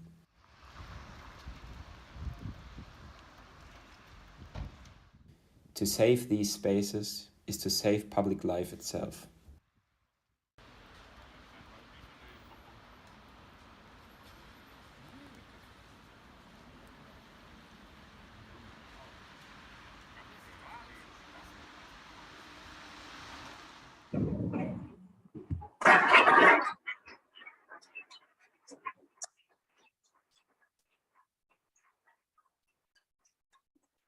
Thank you, Leonard.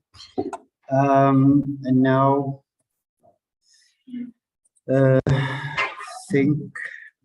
wait a moment, Leonard. Maria Eduarda, yes. Copy and images. Okay, Leonard.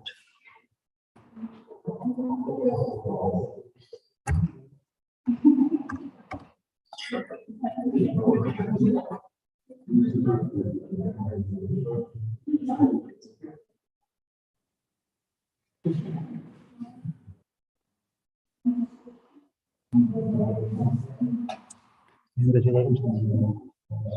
Em brasileiro tem. Obrigado, por favor. Eu coloquei subtítulo porque mudou.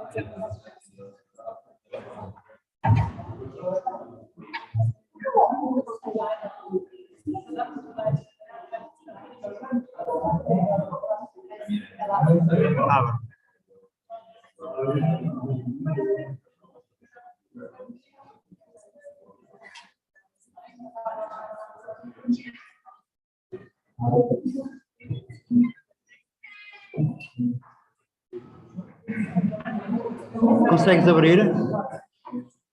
Isso, muito obrigado. Ok, Maria Eduarda, até aqui.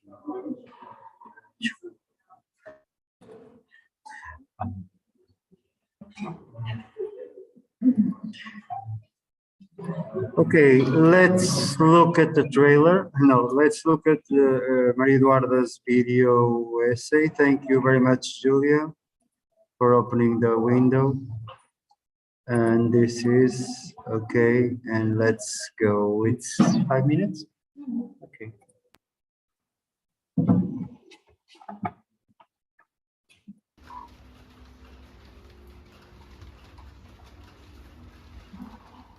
As ilhas surgiram a partir de 1880 com a Revolução Industrial e a crise habitacional nas cidades.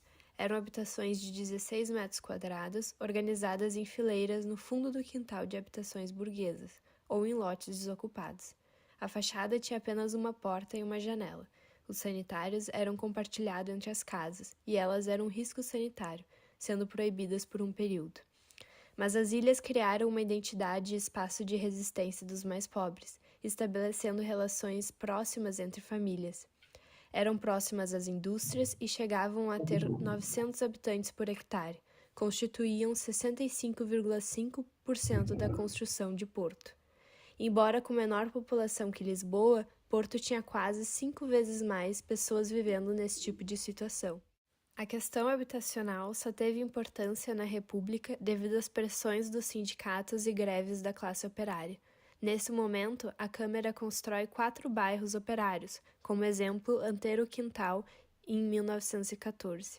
Na ditadura, a habitação social foi uma ferramenta para a promoção do governo, e sempre eram segregadas da cidade. Em 1993, foi publicado um programa especial de realojamento a essas pessoas, mas tinha uma grande crítica devido à sua excessiva concentração e homogeneidade social, além da falta de espaços públicos e redes de transporte. No início do século XXI, o turismo adquire um maior peso, e a Baixa do Porto ganha uma reabilitação urbana, com processos de limpeza e erradicação da marginalidade nas ruas.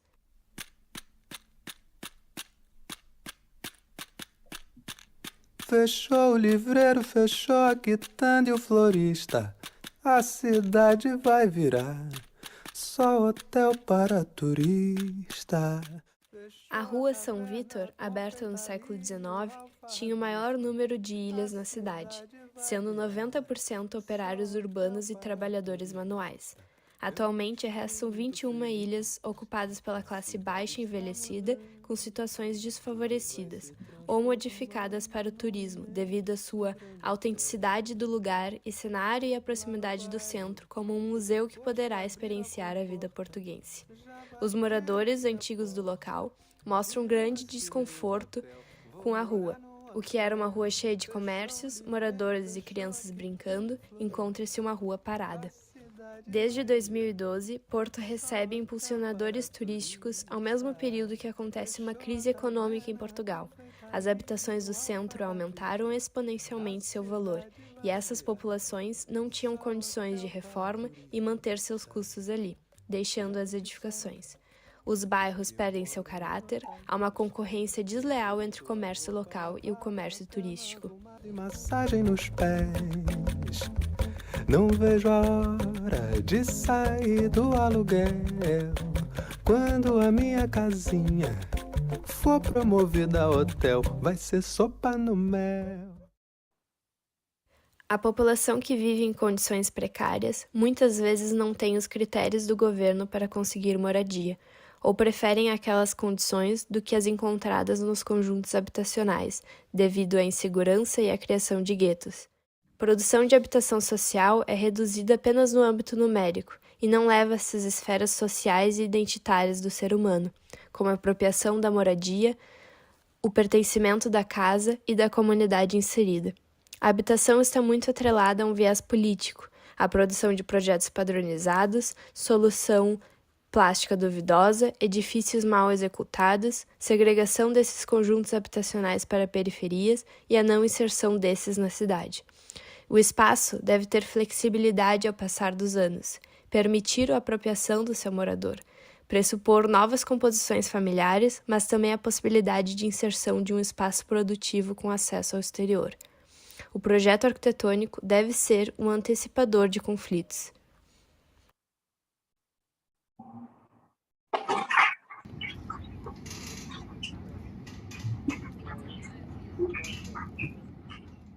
Obrigado. Este já está também. Ok, deixa-me só copiar aqui. Copiar. Imagens. Ptri. Guarda.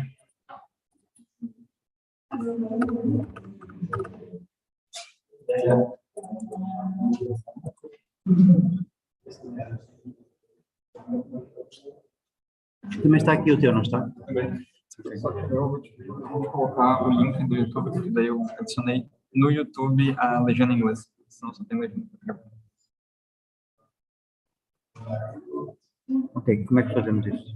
Como é que fazemos? Eu botei uma pastinha aí, tem Matheus Ptri, e daí tem um bloco de notas com link. Okay. Mas este é o vídeo, não é? Esse é o vídeo, mas... Pronto. Deixa-me só copiar para aqui. Já deixar pronto. Já deixar pronto. Sim. Professor, sabia dizer que eu não curto. Sim. Mas eu critiquei ali o vídeo gentrificação e o governo. Porque senão, porque as pessoas fizeram vídeos tão bonitos, sem chamar de criticar.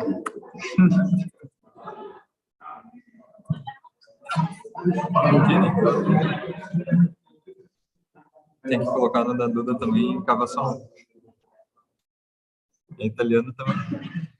Vai ter celular. Ok.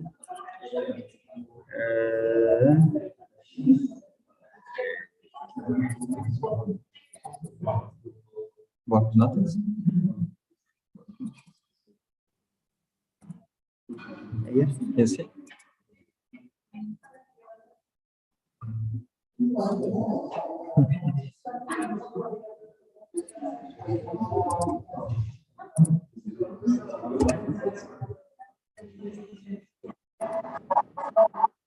Vamos diminuir aqui também o óculos. Pronto, é este, não é? É esse, né? Ah, tá. Compartilhar o vídeo do Grandinho. É este, não é? É esse. Baixo. Bota uns 60%, porque está bem alto. Tá?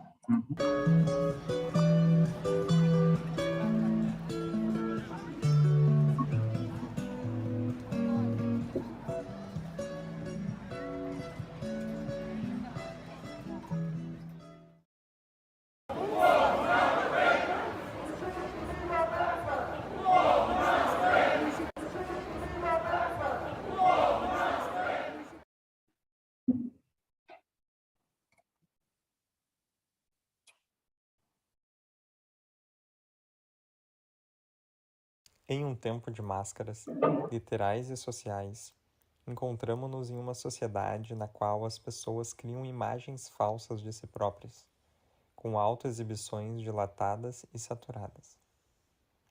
Em paralelo, vemos uma ascendência de um movimento semelhante na arquitetura, o fachadismo. Neste, as fachadas são preservadas, maquiadas e embelezadas, enquanto tem o seu interior original destruído, junto com todas as histórias e lembranças, antes abrigadas atrás dessa casca, que agora dão lugar a novos prédios, por vezes fora de contexto.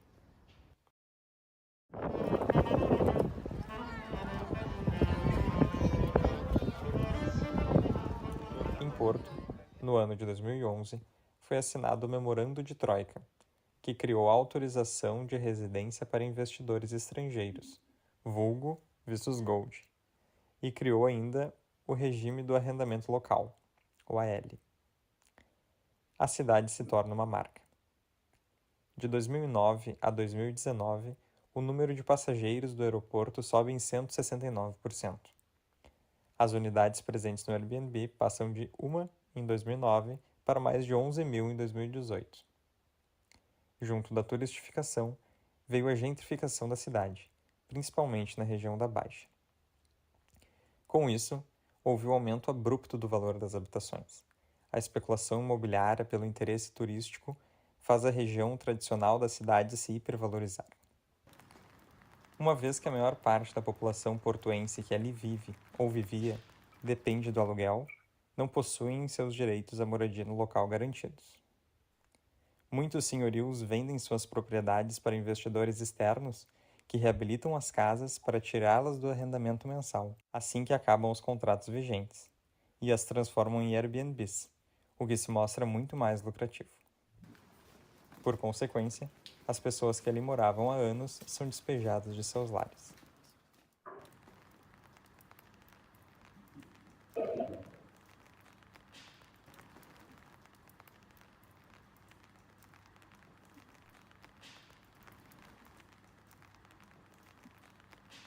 Os alojamentos locais se dizem como uma oportunidade de experienciar a vida tradicional portuguesa. Porém, uma vez que se deram em números excessivos, acabam por turistificar e enfraquecer o cotidiano portuense, com o fechamento de comércios locais e tradicionais, e expulsão de antigos moradores.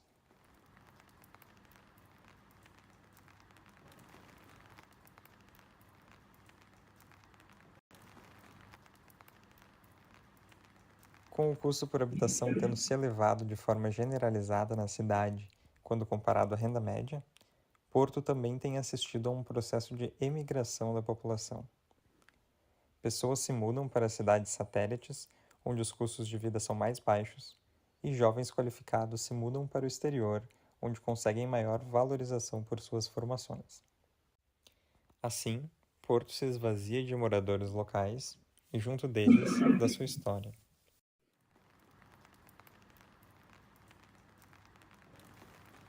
Porto, melhor destino de cidade da Europa em 2022, onde turistas consomem apenas o exterior estético, sem saber da existência de um núcleo doente, onde estão os moradores portuenses, ou a ausência deles.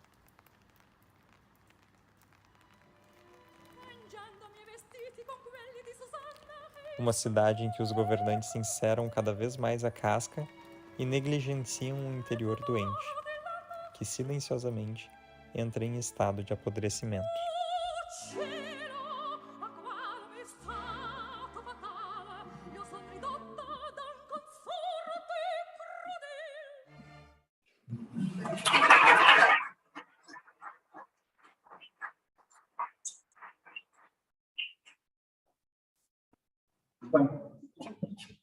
Sei porque estavas com receio.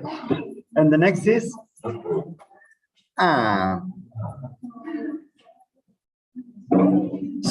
So there's no more videos in this pen. No, I can. No, in this pen. In this pen, I'm going to see.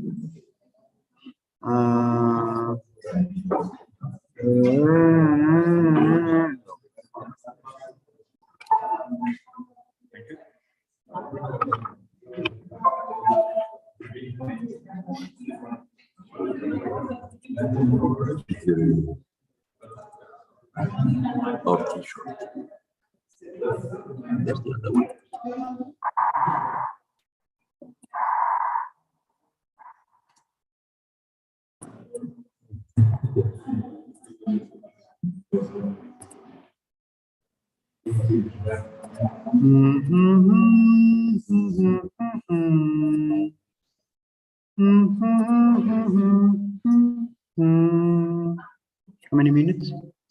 6. Okay. I had a longer version with some interviews.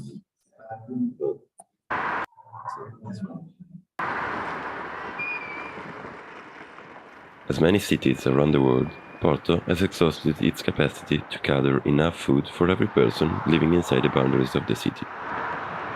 Thus, those who cannot afford to buy groceries have to find other ways to grow their own food on the city's territory.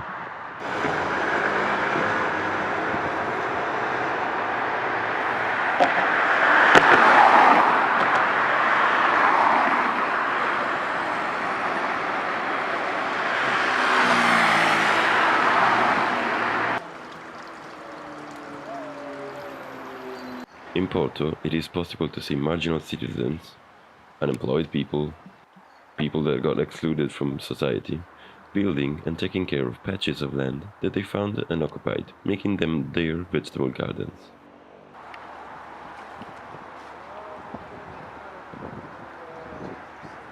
In Fontainas, there's an informal community that cleaned the space and started to cultivate the land, while in the meantime gifting back to the city this space that is now public.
In Reggio Emilia, people are claiming unused patches of ground to turn it into soil. Some of this claimed land is owned by the municipality and the process is developed through legal procedures. Other is just occupied illegally, mostly by the Chinese community.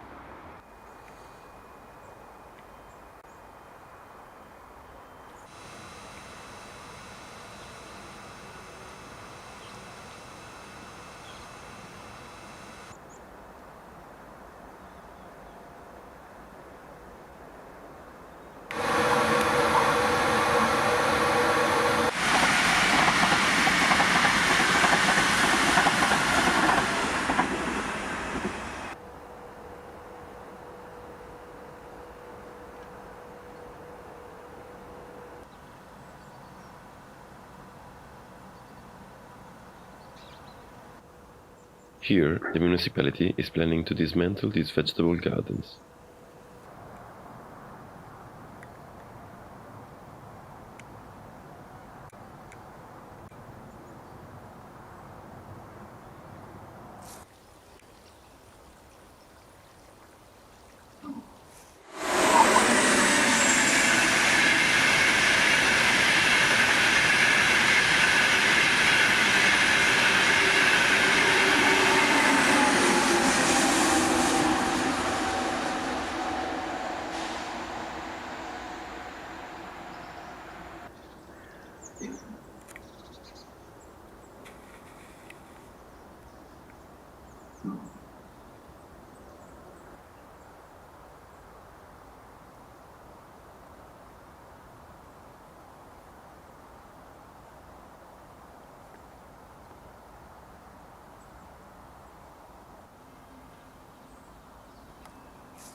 By looking and analyzing how these gardens originated and how they are being looked after, new questions can spring in the observer.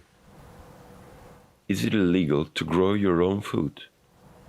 Should we really punish those who refuse to comply with their allotted by society destiny? Is this a potential way to fight climate change and to address the abandonment of species at the same time?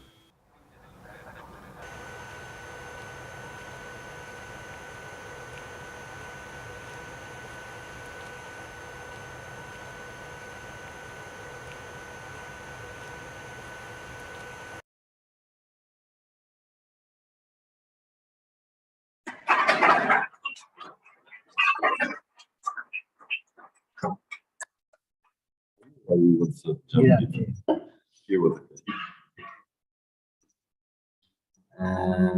Wait a moment, please. This is the only one. No, Martina. Okay. And no more else. Just Martina. Martina and Bernadetta.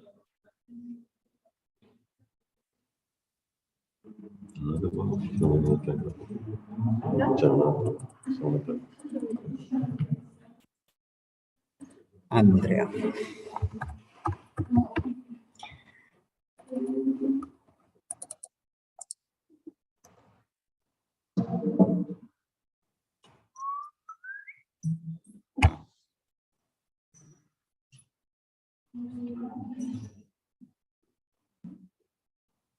There are 3 files here. Yes, yours, Andrea, and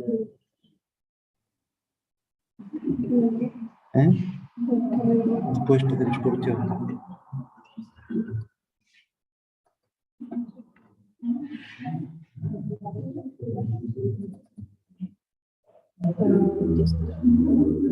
This?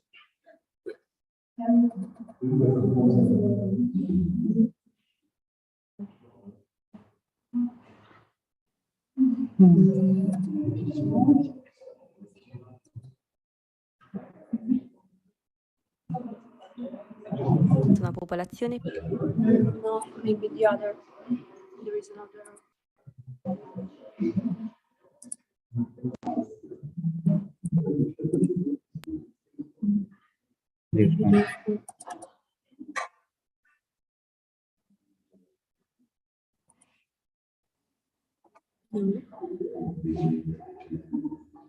No.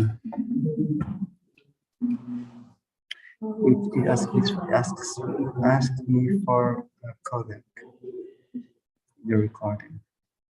You are going to have to record it.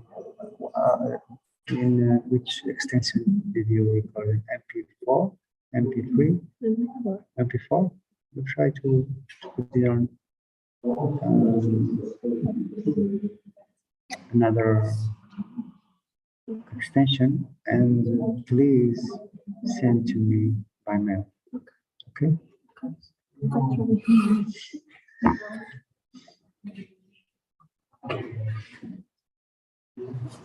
Benedetta.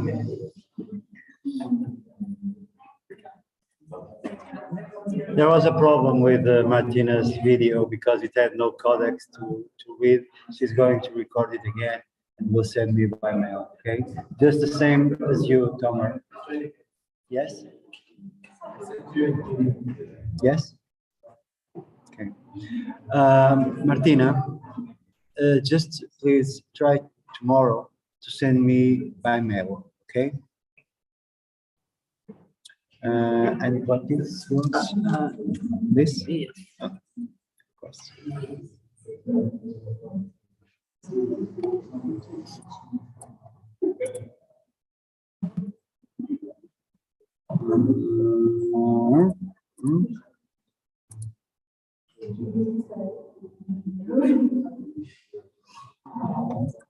This? Yes. Okay. Ci sono case molto piene di cose e case piene di roba, e poi ci sono case vuote e case molto vuote, e naturalmente un benestante, un signore, un protetto dalla storia e dalla società è portato a pensare che le case vuote e quelle molto vuote siano le case dei poveri e dei molto poveri, di quelli che non hanno. Ma si sbaglia, non è così.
E allora, di chi sono le case vuote? E quelle molto molto vuote? Cosa fare con così tanta materia? Artificiale e naturale, con peso, colore, ognuna con il proprio peso, con la sua breve o lunga storia che porta con sé memoria, nostalgie, conferme e significati.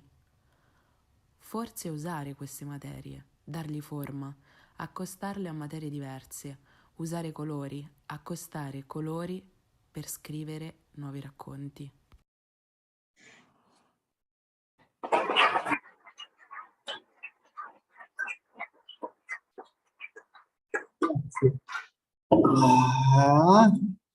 And the next will be Julia. Just let me put this on the images.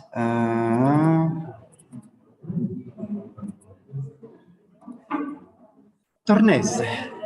No.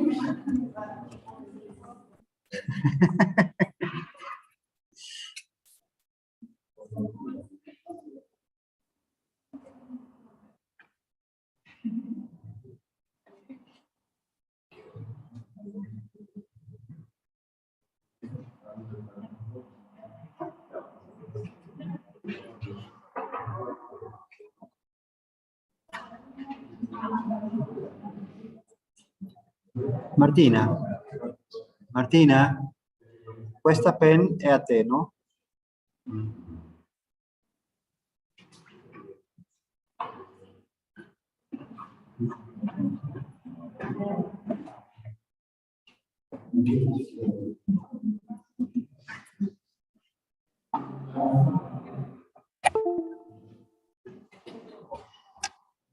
And now, wait.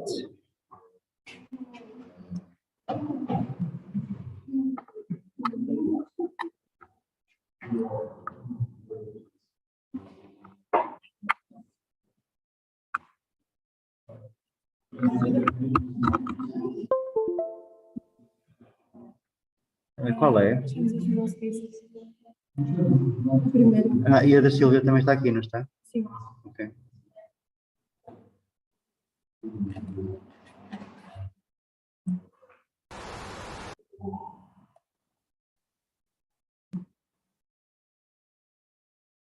Okay, let's see transitional spaces, junior. Transitional spaces, junior. Okay. From Julia.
Espaço. Espaço de transição. Espaço de devir. Vir a ser, tornar-se, transformar-se. Espaço interno, vazio. Os espaços de transição são os espaços, os vazios, que abrigam as atividades humanas imprevisíveis. Espaço disponível a ser apropriado pela imaginação e ação das pessoas. Ambiente de transição, de recepção, circulação, espera, encontros, convivência, tais como galerias, corredores, varandas de circulação, escadas e rampas, antecâmaras, vestíbulos, saguões, entre outros.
I think so.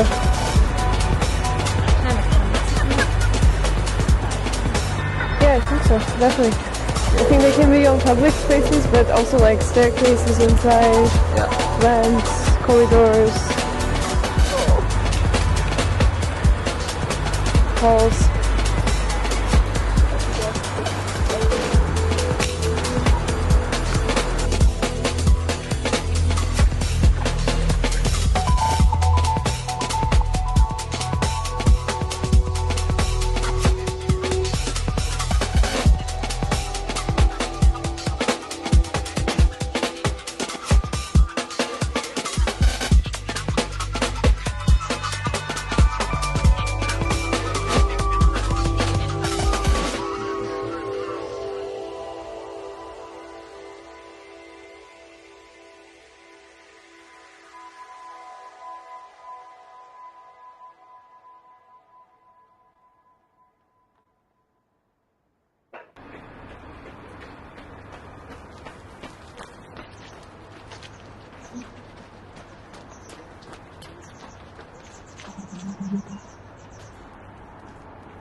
And the other is here, and the next will be Pesco.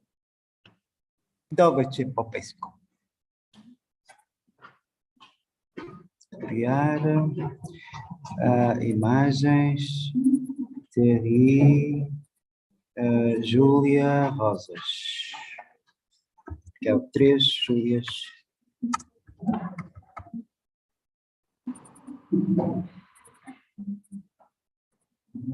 Okay, paste. And the title of your video is? You don't remember. The Green City. Okay. And it's got 5 minutes? 6. 6, yeah.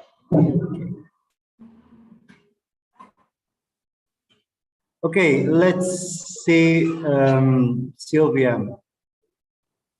Oh, Carmen. Yeah, both. Sylvia. Video. Wait a moment, please. Wait.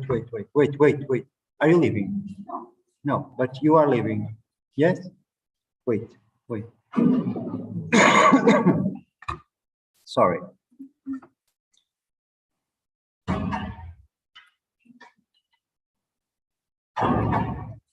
No, not this.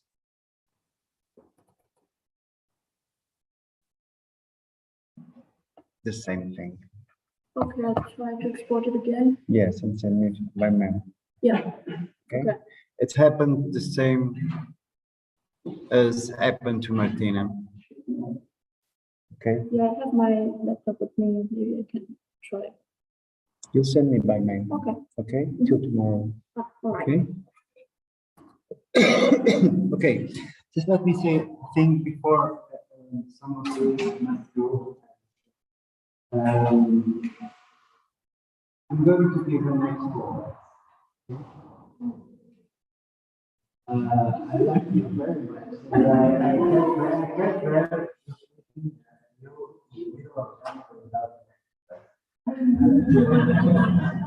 that's my problem.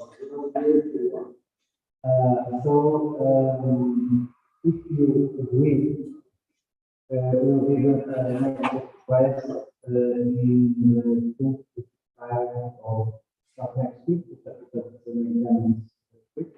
The week after 25 of okay.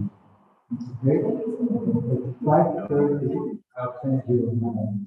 But I would like you to be because it doesn't make sense if that price I'm imagining it doesn't make sense if it's only 4. If you are here, I would like you to be. 25, I will see you on Saturday. At 5:30. Okay. In the place you know the entrance, but you don't know the interior. That is part of it. We've already been there. Okay. So I will have class in an architectural work I made, and we have it. And I would like you and asking you to bring some notes, and sheet of paper, okay, about what you thought about this. I would like to know because classifications will be all over. I would like to stay with a number of them.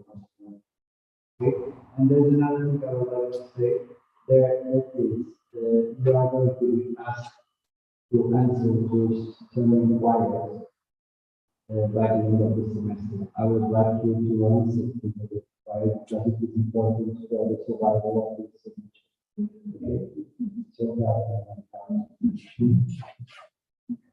so the only thing is we have to entrega on the next day. What? So we have the entrega of project 4 on 26. I mean, but if you don't know. No, wait. No, are you, what's, 26 is, it's Thursday. 26, 27, 28, 29. Is everybody here by the first door? No?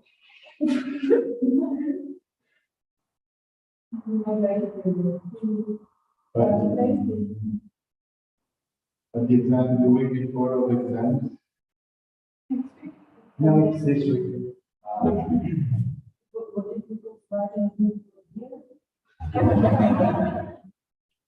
Is it okay for you that we don't give class on, I don't know if you have other classes on Friday?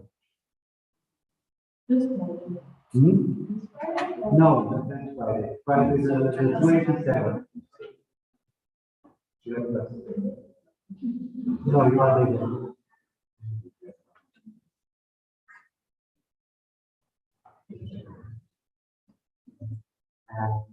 It's one class, looking one class.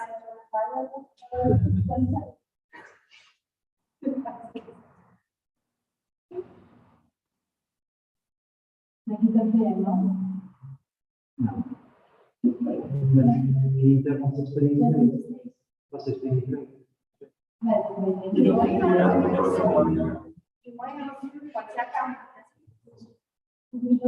Então, so let's do some. I've got project 5 class till 6:30. Is it possible to meet by 6:30 here in the faculty in the place we began in the Colloquium. Okay. Is it okay for you? 26, 6:30, just for 1 hour. Okay. It's not finished. It's like just something for those who are. Okay, it's good for everyone. 26, it's good for everybody. Yes. Yeah. Okay. Okay. And now we are going to Katerina.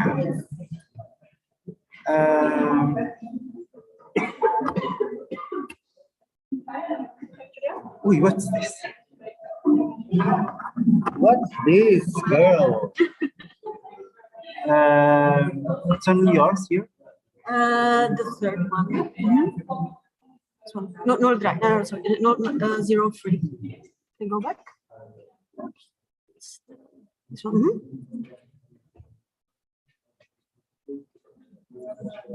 It's working. It's just dark in the beginning.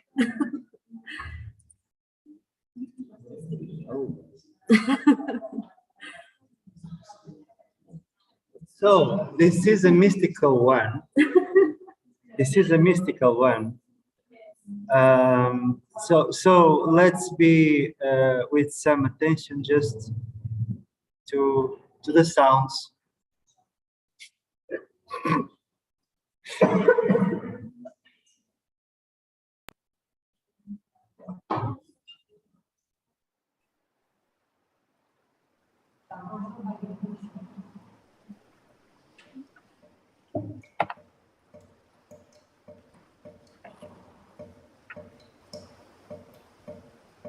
Pour to. The water. The winding streets. The rain. The darkness. The beauty.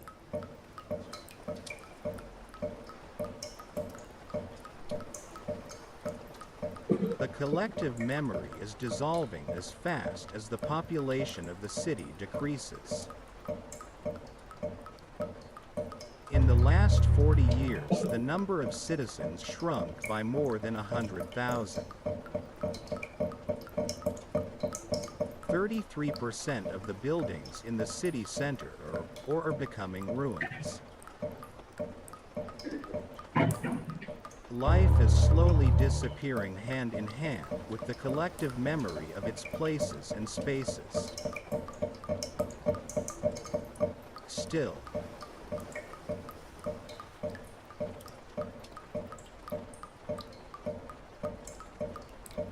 Every corner here reveals different urban situations, different atmospheres, and different spatial narratives.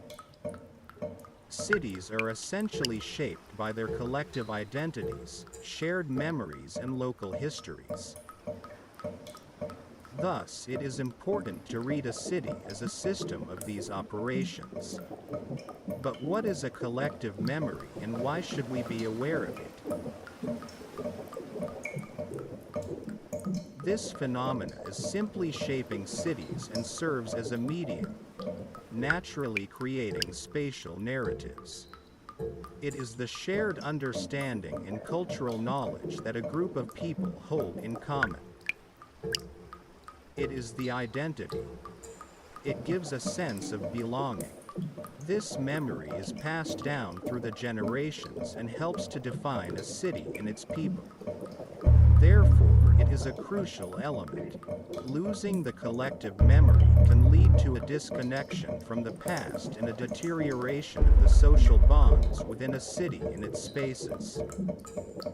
It is therefore vital to maintain it in order to strengthen the sense of community and ensure a connection to the past for future generations. In Porto, the urban narratives are endangered. Can we call it back or remind it again? What could be the tool of this process? What could we do as architects? We can research and document. We can educate and outreach. We can narrate. In every case, we must reach the point where we can forget the nostalgia and are able to transform the future with our loaded knowledge, respectfully towards the local identity. We have to start our own narratives. Each object has its story. In each object, the story is preserved. We can leave it with its history and forget it, or we can set it free and transform it. Let's call out the renaissance of the urban memory of Porto. Let's remember again.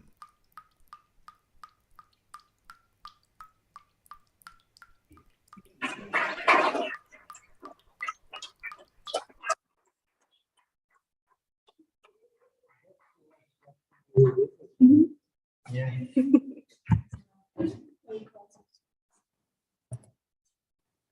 Katarina, it's number 3.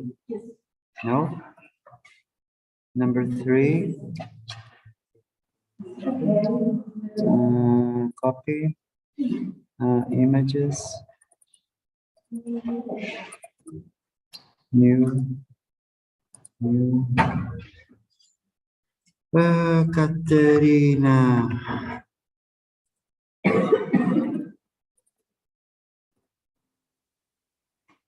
Oh, this is a speedy one.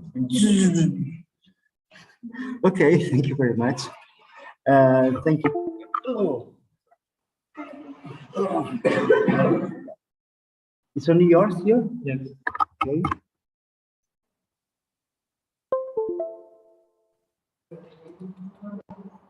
Okay, where is it?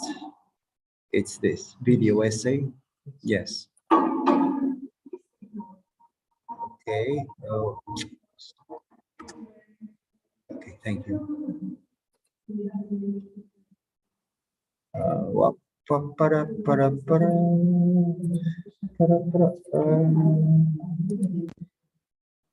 Many cultures, cemeteries are sacred places that require specific conduct when people walk through them. A silent landscape that implies preparation and the change of posture when crossing.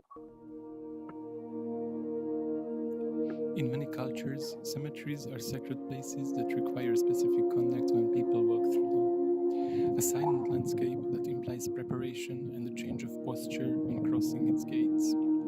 Today, some of the cemeteries are touristic attractions where one can meet the haunts, the non-present layers of each city. Besides the individual experience of memento mori, they also provide a rich substance of public phenomena. Until the 19th century, modern cemeteries as we perceive them today didn't exist.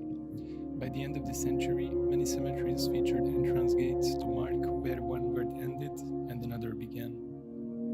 Apart from public health concerns, the growth of 19th century Romanticism influenced the foundation of new burial places where the growing middle classes could have their own individual space in perpetuity. According to the zeitgeist, cemeteries were to become galleries of remarkable men, family pantheons, and archives made of masonry and ironwork.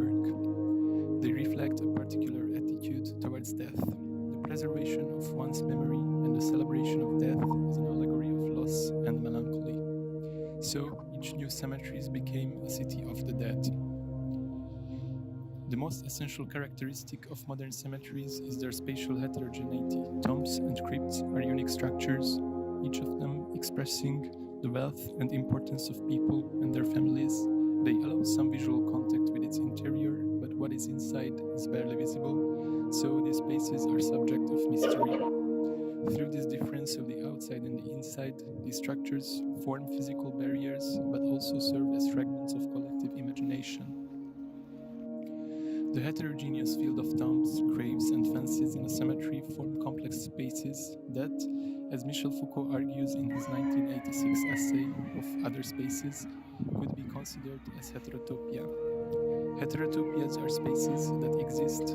They do not reside solely in the imagination, even though they reveal possibilities not found in the world of everyday life. They are connected to all places and all times of society, having the ability to juxtapose all kinds of meanings. One of the roles of a heterotopia mentioned by Foucault is its historic importance as an archive of symbolically important times. A cemetery is a consciously constructed site, an evolving tableau that, notwithstanding its primary function as a place of disposal, reflects changing beliefs and social expectations in its accumulation of their spatial representation.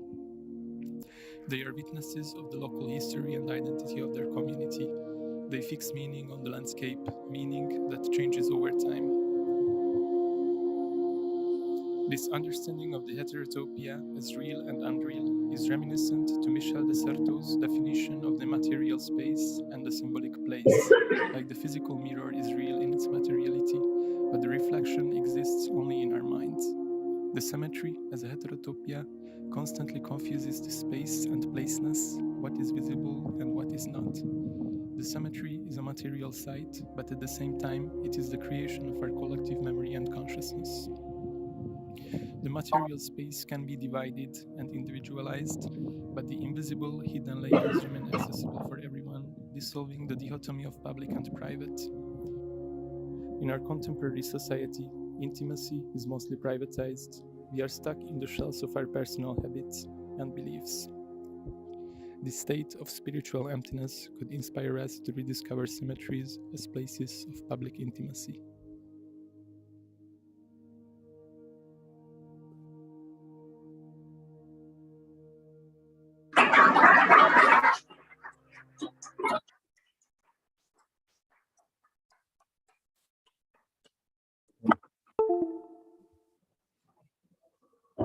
No. I need sorry. I need it. Yes. It's this, no? This one. Sorry. Images. Gabor.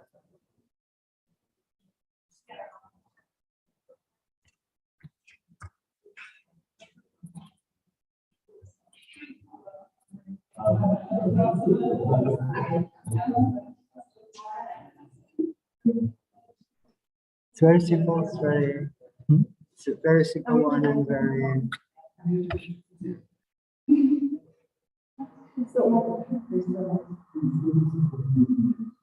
Okay. Adam.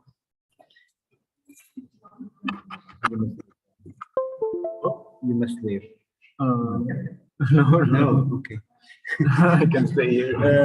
It's this? Yeah. It's the first one. I would like to show you I would like to show you. Yeah.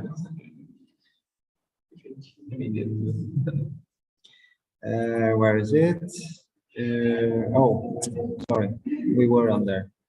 Here, and here. I would like to show you 2 cities that are very dear to me. In one, Porto, I spent the last 6 months.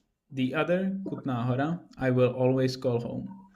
This video focuses on the space around public transport, which functions as a portal to the rest of the city, and visitors often experience more of it than of the target of their journey.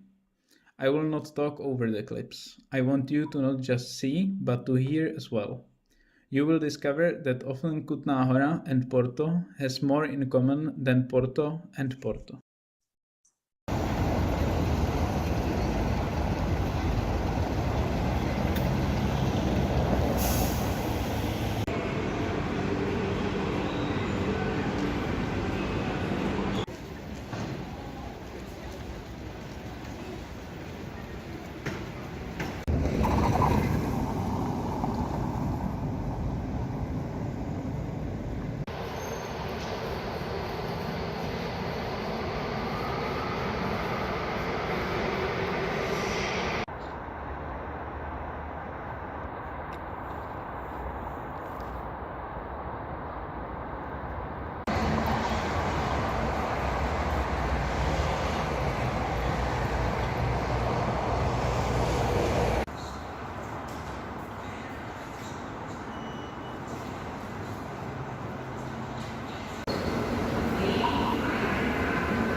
This comparison might seem a little random, and it is, but it is not to me.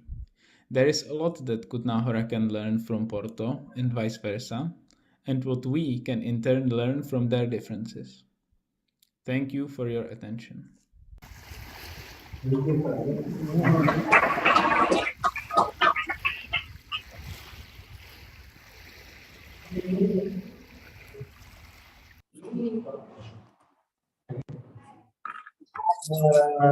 Ken, do you have it here? Yeah. You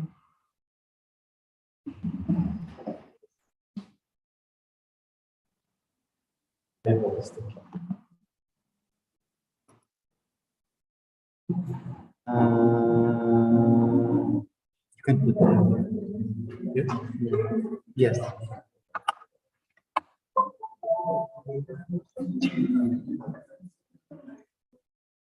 Here it is.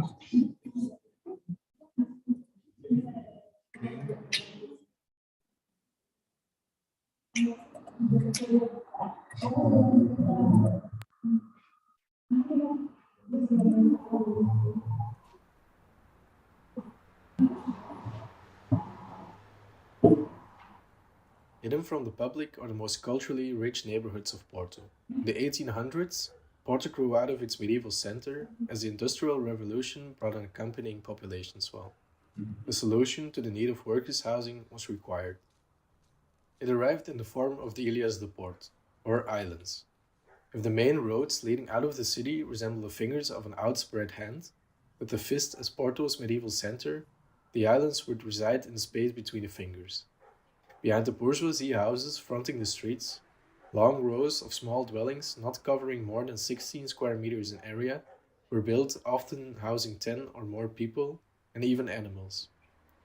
Erected in the space behind middle-class homes, owners of which usually were the island's residents' landlord, the islands were out of sight and thus beyond municipal control. Unsurprisingly, given the proximity of people and poor sanitation, health epidemics spread. Lots of these enclaves became homes without people and people without homes. As a result, the municipal authorities embarked on the gradual demolition of the islands, cleaning up the city with residents relocated to housing estates.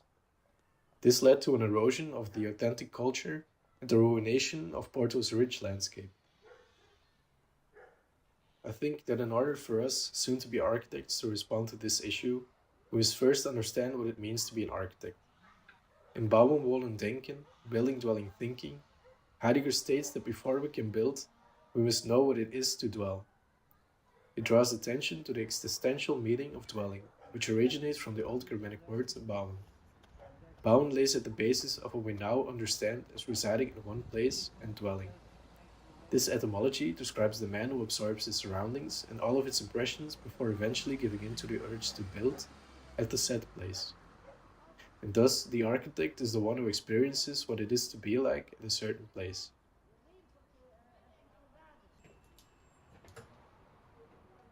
This experiencing is a process of evoking associations.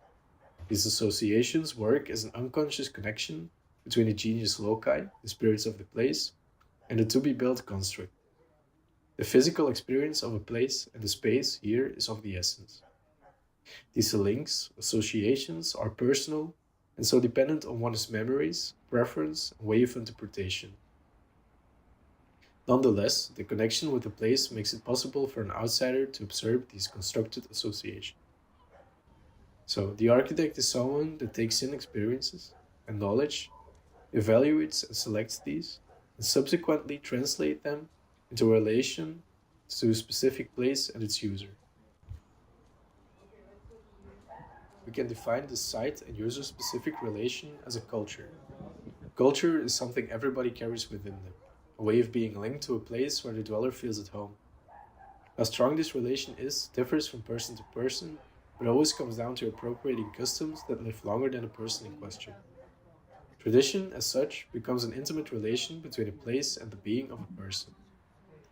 The contemporary man often comes up as uprooted. Uprooted because he or she is disconnected from its past and from this being, or because this person is not longer fully conscious of its meaningful relation. This can lead to a constant search for a new identity and different being. This feeling of being uprooted and disconnected can explain the motive for escapism concerning the Ilyich. Suffering from a lack of equipment, isolation, and safety, along with the loss of culture, the younger generation that occupy these neighborhoods no longer feel at home. They don't assign the same values towards their place, leading to an escape from their hometown. Unlike the older generation that decides to defend the fort and hold on to their collective memories.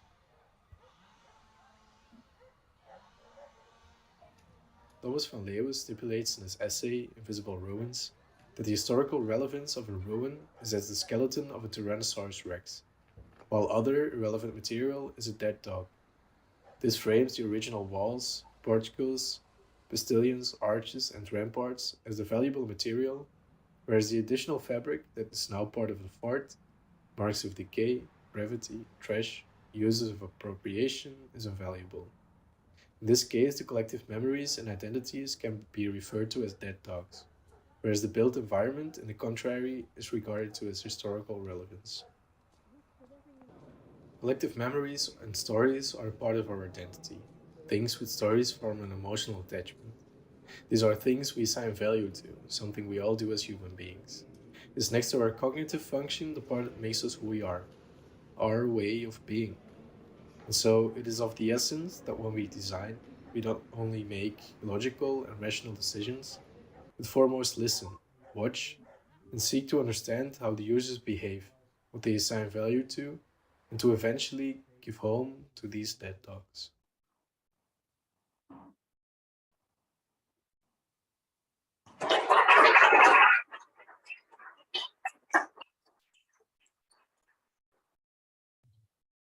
Let me take this, and let me take your where is yours? It's here. Yes. Copy, and then we go here and create one new can.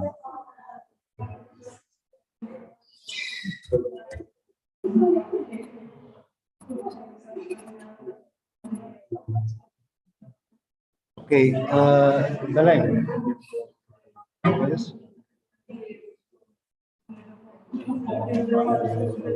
Is it okay if I go for a quick spot? Wait. No. Okay. El USB. El USB.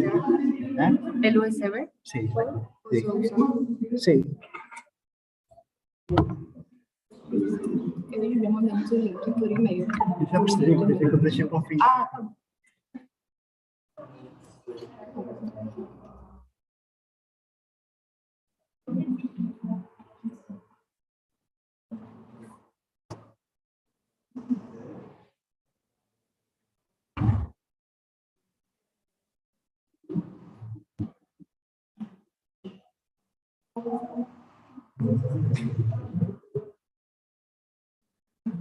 Quantos minutos?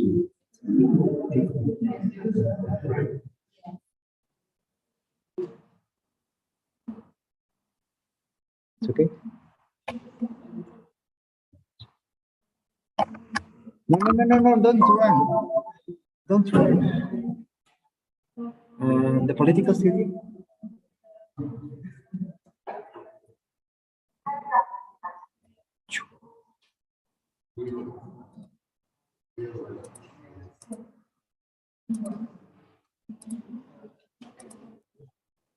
Security and political city. The idea that I had for my video essay was the theme of places as memories of those spaces. To start with my topic, it is necessary to explain how the city past led it to become what it is today. Portugal's dictatorship was the longest lasting dictatorship of the 20th century in Western Europe, from 1925 to 1974.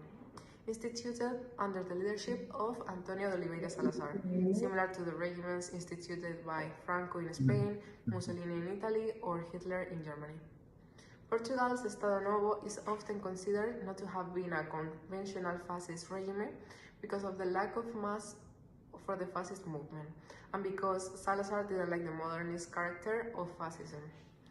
On 1974, a military uprising supported by the popular sectors put an end to the Estado Novo. The Carnation Revolution, Revoluzados Cravos, gets its name from the fact that the population flooded the streets of Lisbon with red carnations, which they placed in the mouths of army rifles, bringing about social change without blood or violence, putting an end to the 46 years of dictatorships imposed by Salazar. It was difficult to live here, and some people had to go to other countries like France in the 60s and also Germany and Switzerland. Many people also went to Brazil. The country lost a lot of people during that time. It is important because students play an important role in the resistance. In the 60s, the university was located in the current rectory building and in another building nearby. This particular bookshop, where we had the class of the Security and Political City, Unicepi Cooperativa Librería de Estudiantes, was a piece of resistance to the dictatorship. They went to the big building to have classes, and after that they went to read books that were forbidden at that time. The police went to the university, and the students went to the library because they couldn't go inside the university buildings since the academic crisis of 1962, which was one of the most expressive student uprisings against the Estado Novo, or Second Republic of Portugal. Anyone could be a policeman, and there was a network of people who told each other where the resistance people were. Porto has a lot of alleys and small narrow streets, and because of that, it is easy to escape and also to be caught by the police. The public space made that possible, and it also happened in Lisbon when the army occupied the streets. There are no monuments to remember all those people and students. How can we forget? There were people who tried to forget, but there were people who also preferred that. How can we remember these monuments in public spaces? It is asked how having memories in the city can affect young people, having monuments in the streets, squares. For example, Giuseppe Terrani was an Italian architect who worked primarily under the fascist regime of Mussolini, and he was a pioneer of the Italian movement under the name of rationalism. One of his most famous works is Casa del Fascio, Casa del Fascismo. In Portugal, for the regime, there were two parts, Lisbon and the rest, in which there was Porto. The center of power was in Lisbon, and the architects who worked there for the regime stayed in Lisbon.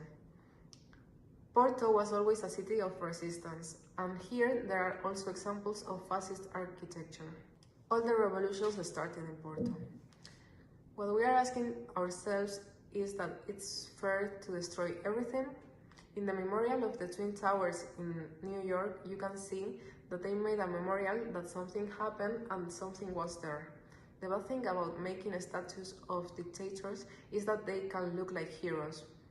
An example in Porto is Rotunda da Boa Vista, officially known as Praça de Mousinho de Albuquerque, and it's a large roundabout. It commemorates the victory of the Portuguese and the British against the French troops that invaded Portugal during the Peninsular War. The Colloquium is topped by a lion, the symbol of the joint Portuguese and British victory, which is bringing down the French imperial eagle. In the United States, they don't make monuments to the fallen or the massacres that happened there. They talk about what happened in the past, and today they have many stations in votings. Places are memories, but who are the owners of those spaces? Or is it the political regime that tells the story because history can be told from different perspectives?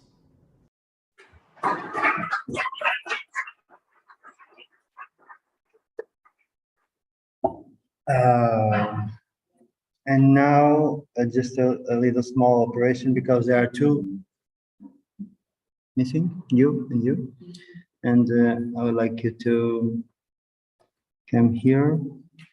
I'm going just only to copy Belén to my hard drive. New Belén.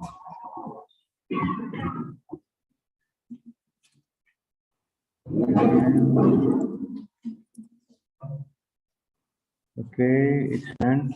And Util, this pen was, whose pen was this? Ken, yes, Ken, he went smoke. Yeah. Está no e-mail, é isso? Uau! As duas? Sim, eu mandei o das duas juntas. Aqui. O primeiro link.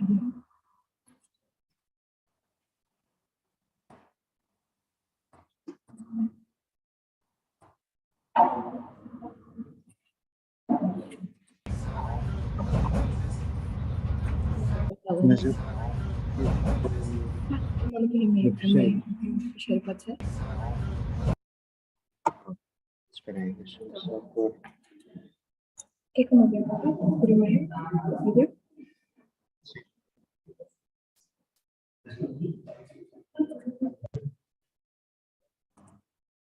São 5 minutos?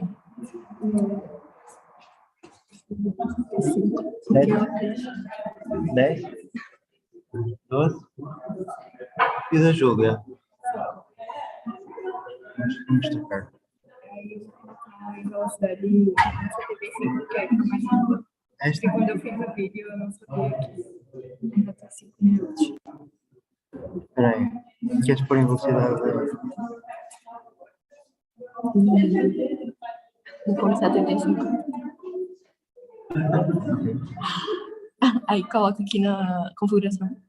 Não, aqui. Calma. Aqui. Aí. Isso. Legendas. Traduzir automaticamente. Em inglês.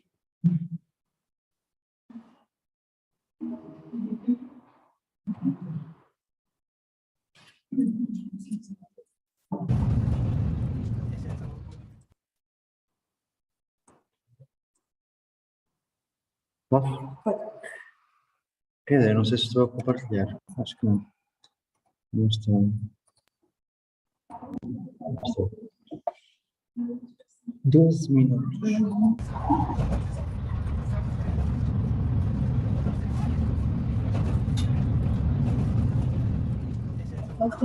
Através das andanças pelas redes de território e visibilidade da cidade do Porto, minha atenção se voltou para a grande quantidade de...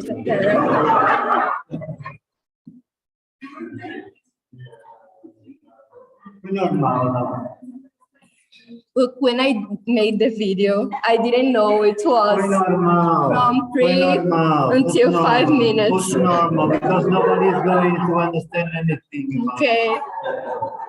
Let's start there. I'm sorry, I didn't know. Porto. Minha atenção se voltou para a grande quantidade de edificações vazias e abandonadas presentes na cidade. Em todos os locais pelos quais passamos, percebi mais de um edifício vazio, deixado às ruínas. Ao mesmo tempo, há uma grande população de pessoas em situação de rua na cidade, vivendo às sombras das marquises de lojas, camas de papelão e barracas de acampamento, em grande vulnerabilidade.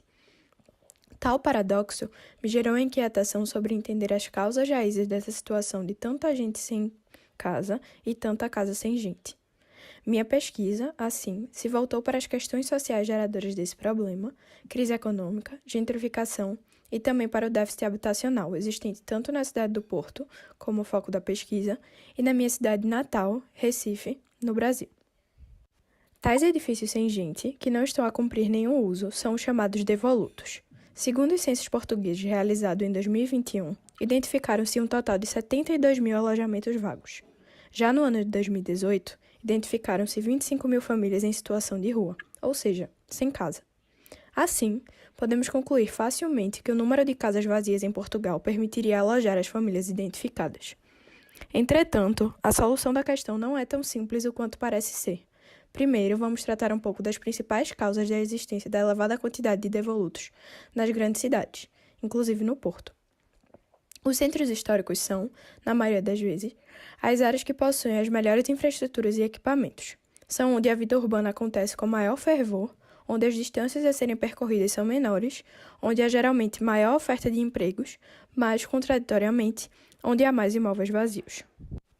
A primeira razão, geral e resumida, uma vez que não podemos apontar apenas uma simples razão para um problema tão complexo, para o esvaziamento dos centros é que, em algum momento, houve uma mudança de interesses controlada pelo mercado e foram construídos outros bairros e a eles se deu mais qualidade do que o do centro, que viu o orçamento público e privado reduzir drasticamente, levando à deteriorização de espaços públicos e edifícios. Assim, um deslocamento de capitais públicos e privados e a construção de novos bairros mais adequados às demandas do mercado consumidor fez deslocar parte significativa da população, sobretudo a de maior renda. O que aconteceu com a cidade do Porto, que há 10 anos se encontrava esvaziada e abandonada, foi uma onda de investimentos estatais para torná-la uma cidade atrativa para turistas, o que foi bem sucedida nesse ponto de vista. Porém, a população que já vivia no Porto sofreu as consequências ao dar de cara com a gentrificação e aumento de custo de vida. Dessa forma, os centros das cidades passaram a ter sua população reduzida devido ao aumento dos custos, deixando muitos imóveis vagos suscetíveis ao processo de degradação. Ao contrário do que se pode pensar, os imóveis não se encontram vazios porque não têm interessados, e sim, pois quem possui poder aquisitivo para pagar por eles não os quer, por estarem demasiado degradados, e quem os quer não pode pagar. Em uma cidade de tantos habitantes, é muito estranho pensar que um número tão grande de imóveis estejam vagos porque não há interesse. Entretanto, não é que esses imóveis não tenham interessados, mas que quem poderia pagar por eles não os quer, e quem os quer não pode pagar. O grande problema é que esses imóveis foram e são mantidos vazios sem grandes prejuízos para seus proprietários, tampouco sem crises. Os projetos para o centro não pretendem qualificá-lo para aumentar a demanda, mas para atrair o mercado consumidor. O controle da demanda, mantendo os imóveis vagos ou subutilizados, faz o preço subir, ou pelo menos o mantém elevado. Obviamente, esse controle de oferta não é realizado por uma pessoa que tem um único imóvel, mas quem tem dezenas ou centenas deles, como as grandes construtoras e incorporadoras, é absolutamente capaz. Assim, o teor classista e desigual da sociedade em que estamos inseridos, esse poder de variar os preços dos imóveis significa selecionar os grupos sociais que podem consumir determinado produto. Por exemplo, no centro histórico e turístico do Porto, há uma enorme quantidade de imóveis abandonados, apesar de ser uma área muito nobre e muito visada por turistas. Eles possuem preços altos para que a população de renda mais baixa não tenha como ocupar. Como uma boa forma de exemplificar, uma determinada parcela de espaço no território vê muitas vezes o seu solo valorizado pela perspectiva de intervenções no espaço urbano evolvente. Os devolutos assumem nessas dinâmicas uma posição importante para a manutenção dos ciclos de acumulação de capital. São garantias de um valor em constante crescimento, enquanto o processo de valorização do solo urbano não está ainda concretizado. Assim, um edifício degradado e vazio pode ser usado para a especulação da seguinte forma. Imaginemos que um proprietário que sabe que a zona da cidade em que se encontra sua propriedade vai sofrer uma forte renovação urbana. Com isso, vai ser valorizada e é mais rentável esperar que esse processo ocorra do que colocar casas no mercado especulando, enquanto seu valor ainda não está no seu máximo potencial. Por fim, mais do que simplesmente, abre aspas, especulação imobiliária, citada anteriormente, o problema dos muitos imóveis vazios e até abandonados que se espalham por nossas cidades são produtos de um arranjo social que envolve desde variáveis econômicas até a própria organização e atuação do Estado. Portugal tem cerca de 8.200 pessoas em situação de sem-abrigo, sendo da área metropolitana do Porto, 1.200 dessas pessoas. E a partir dessa reflexão, nos perguntamos, se existe tanta casa sem gente e tanta gente sem casa, por que a crise habitacional ainda não foi resolvida? Responder a essa pergunta implica entender o valor de uso e o valor de troca exercido pela habitação no mercado global. O valor de uso de uma habitação depende da sua utilização enquanto casa, abrigo, ponto de partida para direito ao trabalho, educação, saúde e tantos outros. Entretanto, o que acontece é que o valor de troca acaba se sobrepondo ao valor de uso, a função social da habitação. O objetivo do mercado nunca é assegurar direitos, e sim sempre lucrar. Quando olhamos para Portugal, vemos a força que o mercado imobiliário tem, uma vez que em plena pandemia, abre aspas, foi o melhor de sempre, fecha aspas, vendendo mais casas mais caras.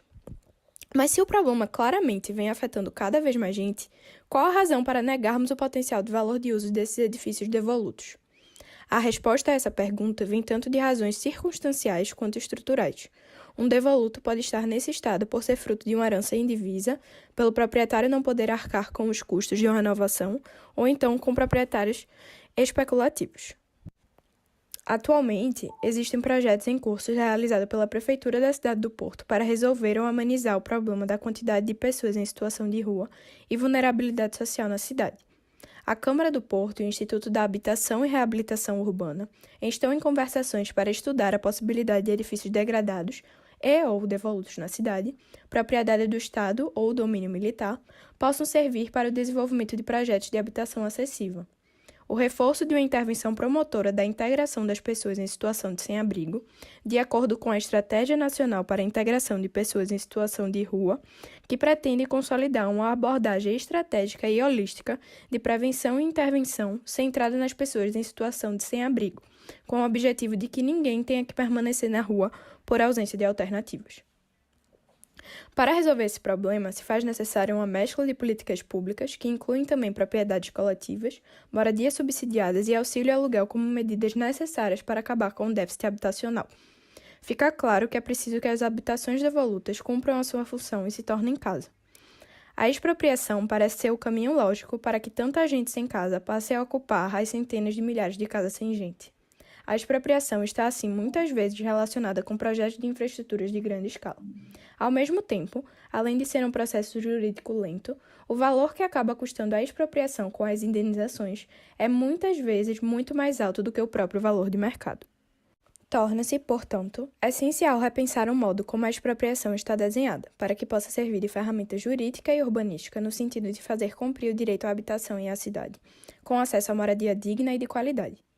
Isso faz ainda mais sentido sabendo que a maioria dos devolutos se localizam em zonas fortemente infraestruturadas, com proximidade à rede de transporte, a emprego, a escolas e universidades, a centros de saúde e hospitais, creches e lares, espaços públicos qualificados e a oferta cultural. Nesse sentido, sabemos que voltar a habitar os devolutos é uma decisão ambiental, econômica e socialmente mais justa do que construir habitação no terreno devoluto público que se encontre completamente afastado desses serviços e bens. Como já dito anteriormente, esse problema social e econômico de gente sem casa e casa sem gente é também sofrido pela minha cidade, Recife, no Brasil. Lá temos o Movimento dos Trabalhadores Sem Teto, o MTST, que busca lutar contra as desigualdades através da questão da expropriação dos devolutos como uma das soluções. Os sem-teto surgiram em Pernambuco como resultado da fragmentação dos movimentos e associações de bairro, aproveitando a tradição de lutas acumuladas por lideranças desses movimentos, mas expandindo as reivindicações para além dos bairros. A estratégia utilizada passou a ser a ocupação coordenada em diversos lugares da cidade, não se limitando mais apenas a um bairro ou uma favela, mas a terrenos que não estavam cumprindo sua função social. O modelo de organização coletiva, consequentemente, passou a ser mais hierarquizado, com indivíduos exercendo funções definidas no âmbito da atuação do movimento. Cada movimento passou a se articular em redes, bem como passaram a ocupar posições de destaque em fóruns populares e conselhos gestores, expandindo-se para além da ação coletiva direta, em direção a uma relação mais efetiva com o Estado e com a própria sociedade. Com o governo Lula, a partir de 2004, os novos movimentos de luta por moradia passaram a estabelecer relações com ONGs na construção de projetos habitacionais mais alternativos, ancorados nas ideias de autogestão e autoconstrução, no âmbito dos programas habitacionais do Ministério das Cidades, que possibilitaram a promoção habitacional por parte das comunidades organizadas. Nesses processos, os movimentos agem diretamente em favor da conquista da habitação por meio das ocupações planejadas ou territorializações, e logo depois acionam seus advogados para conquistar juridicamente os terrenos. A conquista da moradia é realizada, portanto, através de um processo que envolve diversas práticas, mas que tem na ocupação o seu ponto inicial. Desde a primeira ocupação excepcionalmente coordenada pelo MTST em Recife, que se iniciou em um terreno da Prefeitura da cidade do Recife, no bairro da Torre, em janeiro de 2000, até a sua consolidação enquanto importante movimento social urbano por meio de suas ocupações, o MTST cresceu em importância e níveis de articulação, tornando-se o maior movimento sem teto em atuação na região metropolitana do Recife. Portanto, podemos concluir que assegurar o acesso à habitação implica reconhecer que o problema é coletivo. Enquanto habitar for um privilégio, ocupar é um direito. Implica questionar os fundamentos do sistema em que vivemos e que só uma luta organizada e coletiva poderá inverter o sistema de forças e garantir os sistemas essenciais à vida digna de maior parte da população.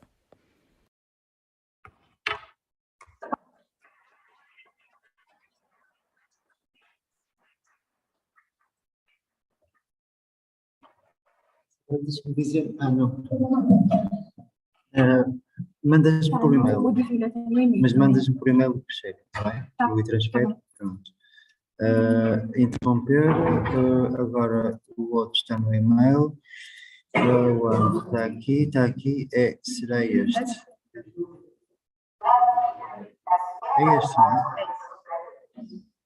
Para trás.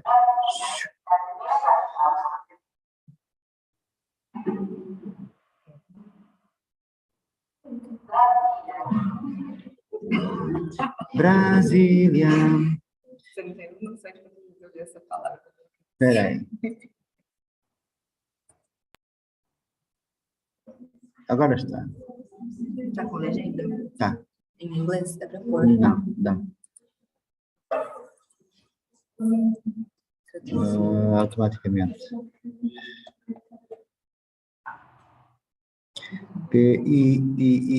Somali, não.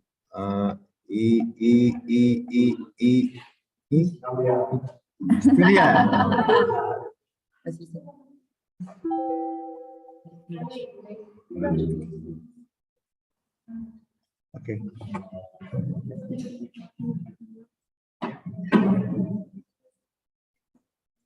É a primeira capital escolhida pelos brasileiros e é a terceira na história do país, depois de Salvador e Rio de Janeiro. Essas duas, definidas pela família real portuguesa. A cidade é fruto do desejo e pensamento de muitos cidadãos e foi projetada e planejada na década de 50, com um desenho urbanístico moderno, em concurso público vencido pelo arquiteto Lúcio Costa. Seu desenho, juntamente com os palácios, projetados por Niemeyer, fazem parte do patrimônio da humanidade, tombados pela Unesco. A construção da capital brasileira, na década de 1956, inflamada pelo impulso desenvolvimentista e grande investimento público para a implantação de uma cidade no Planalto Central, atraiu diversos grupos populacionais para o território destinado ao futuro Distrito Federal. Milhares de trabalhadores, comerciantes e empresários, atraídos pelas oportunidades trazidas pela criação de uma cidade do zero, mudaram-se para o Centro-Oeste, para trabalhar nas obras da capital. Esse grupo ficou conhecido como candangos. Entretanto, os eixos desenhados por Lúcio Costa não comportavam toda a gente recém-chegada. A cidade planejada, para 500 mil pessoas, hoje conta com uma população que ultrapassa 3 milhões de brasilienses. O resultado foi o extravasamento dessa população para além das fronteiras desenhadas pelo arquiteto, as chamadas à época cidades satélites. Hoje, o conjunto dessas cidades, não mais chamadas satélites, configuram núcleos autônomos e conformam a Grande Brasília. Essa periferia, fruto da gentrificação, assemelha-se ao processo de favelização, bem conhecidos na América Latina, e talvez a grande diferença na capital frente a outras regiões do país diga respeito à organização política do Distrito Federal.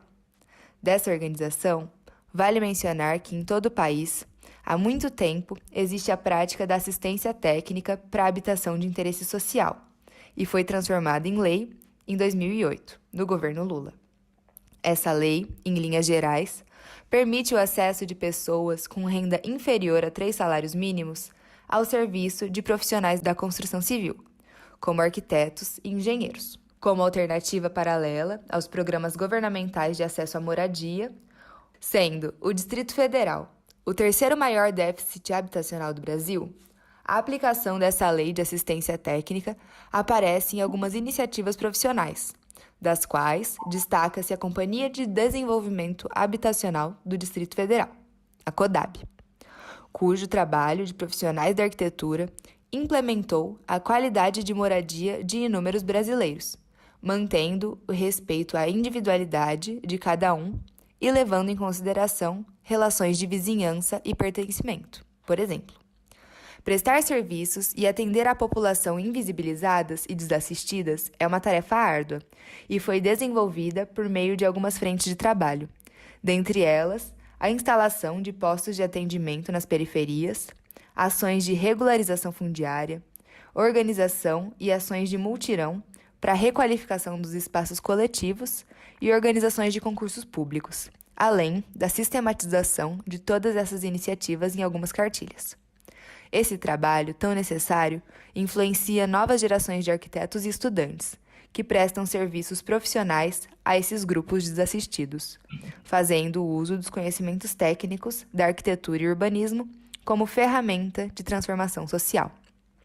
O ano de 2023, iniciado com a subida do povo brasileiro pela rampa do Congresso Nacional, aponta para a retomada das atenções do eixo monumental à periferia, em busca de um país menos desigual na tão sonhada, utópica capital de Brasília.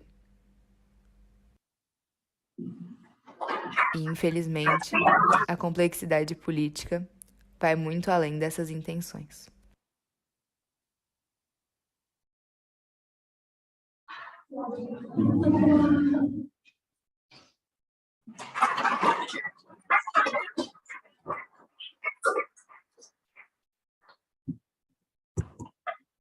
This video was very recent because of that, sorry, my words, shit that happened this. Okay, it's recorded on this thing of shit is not your video. Your videos were no, but what I said. Okay, so just make me some things here. Stop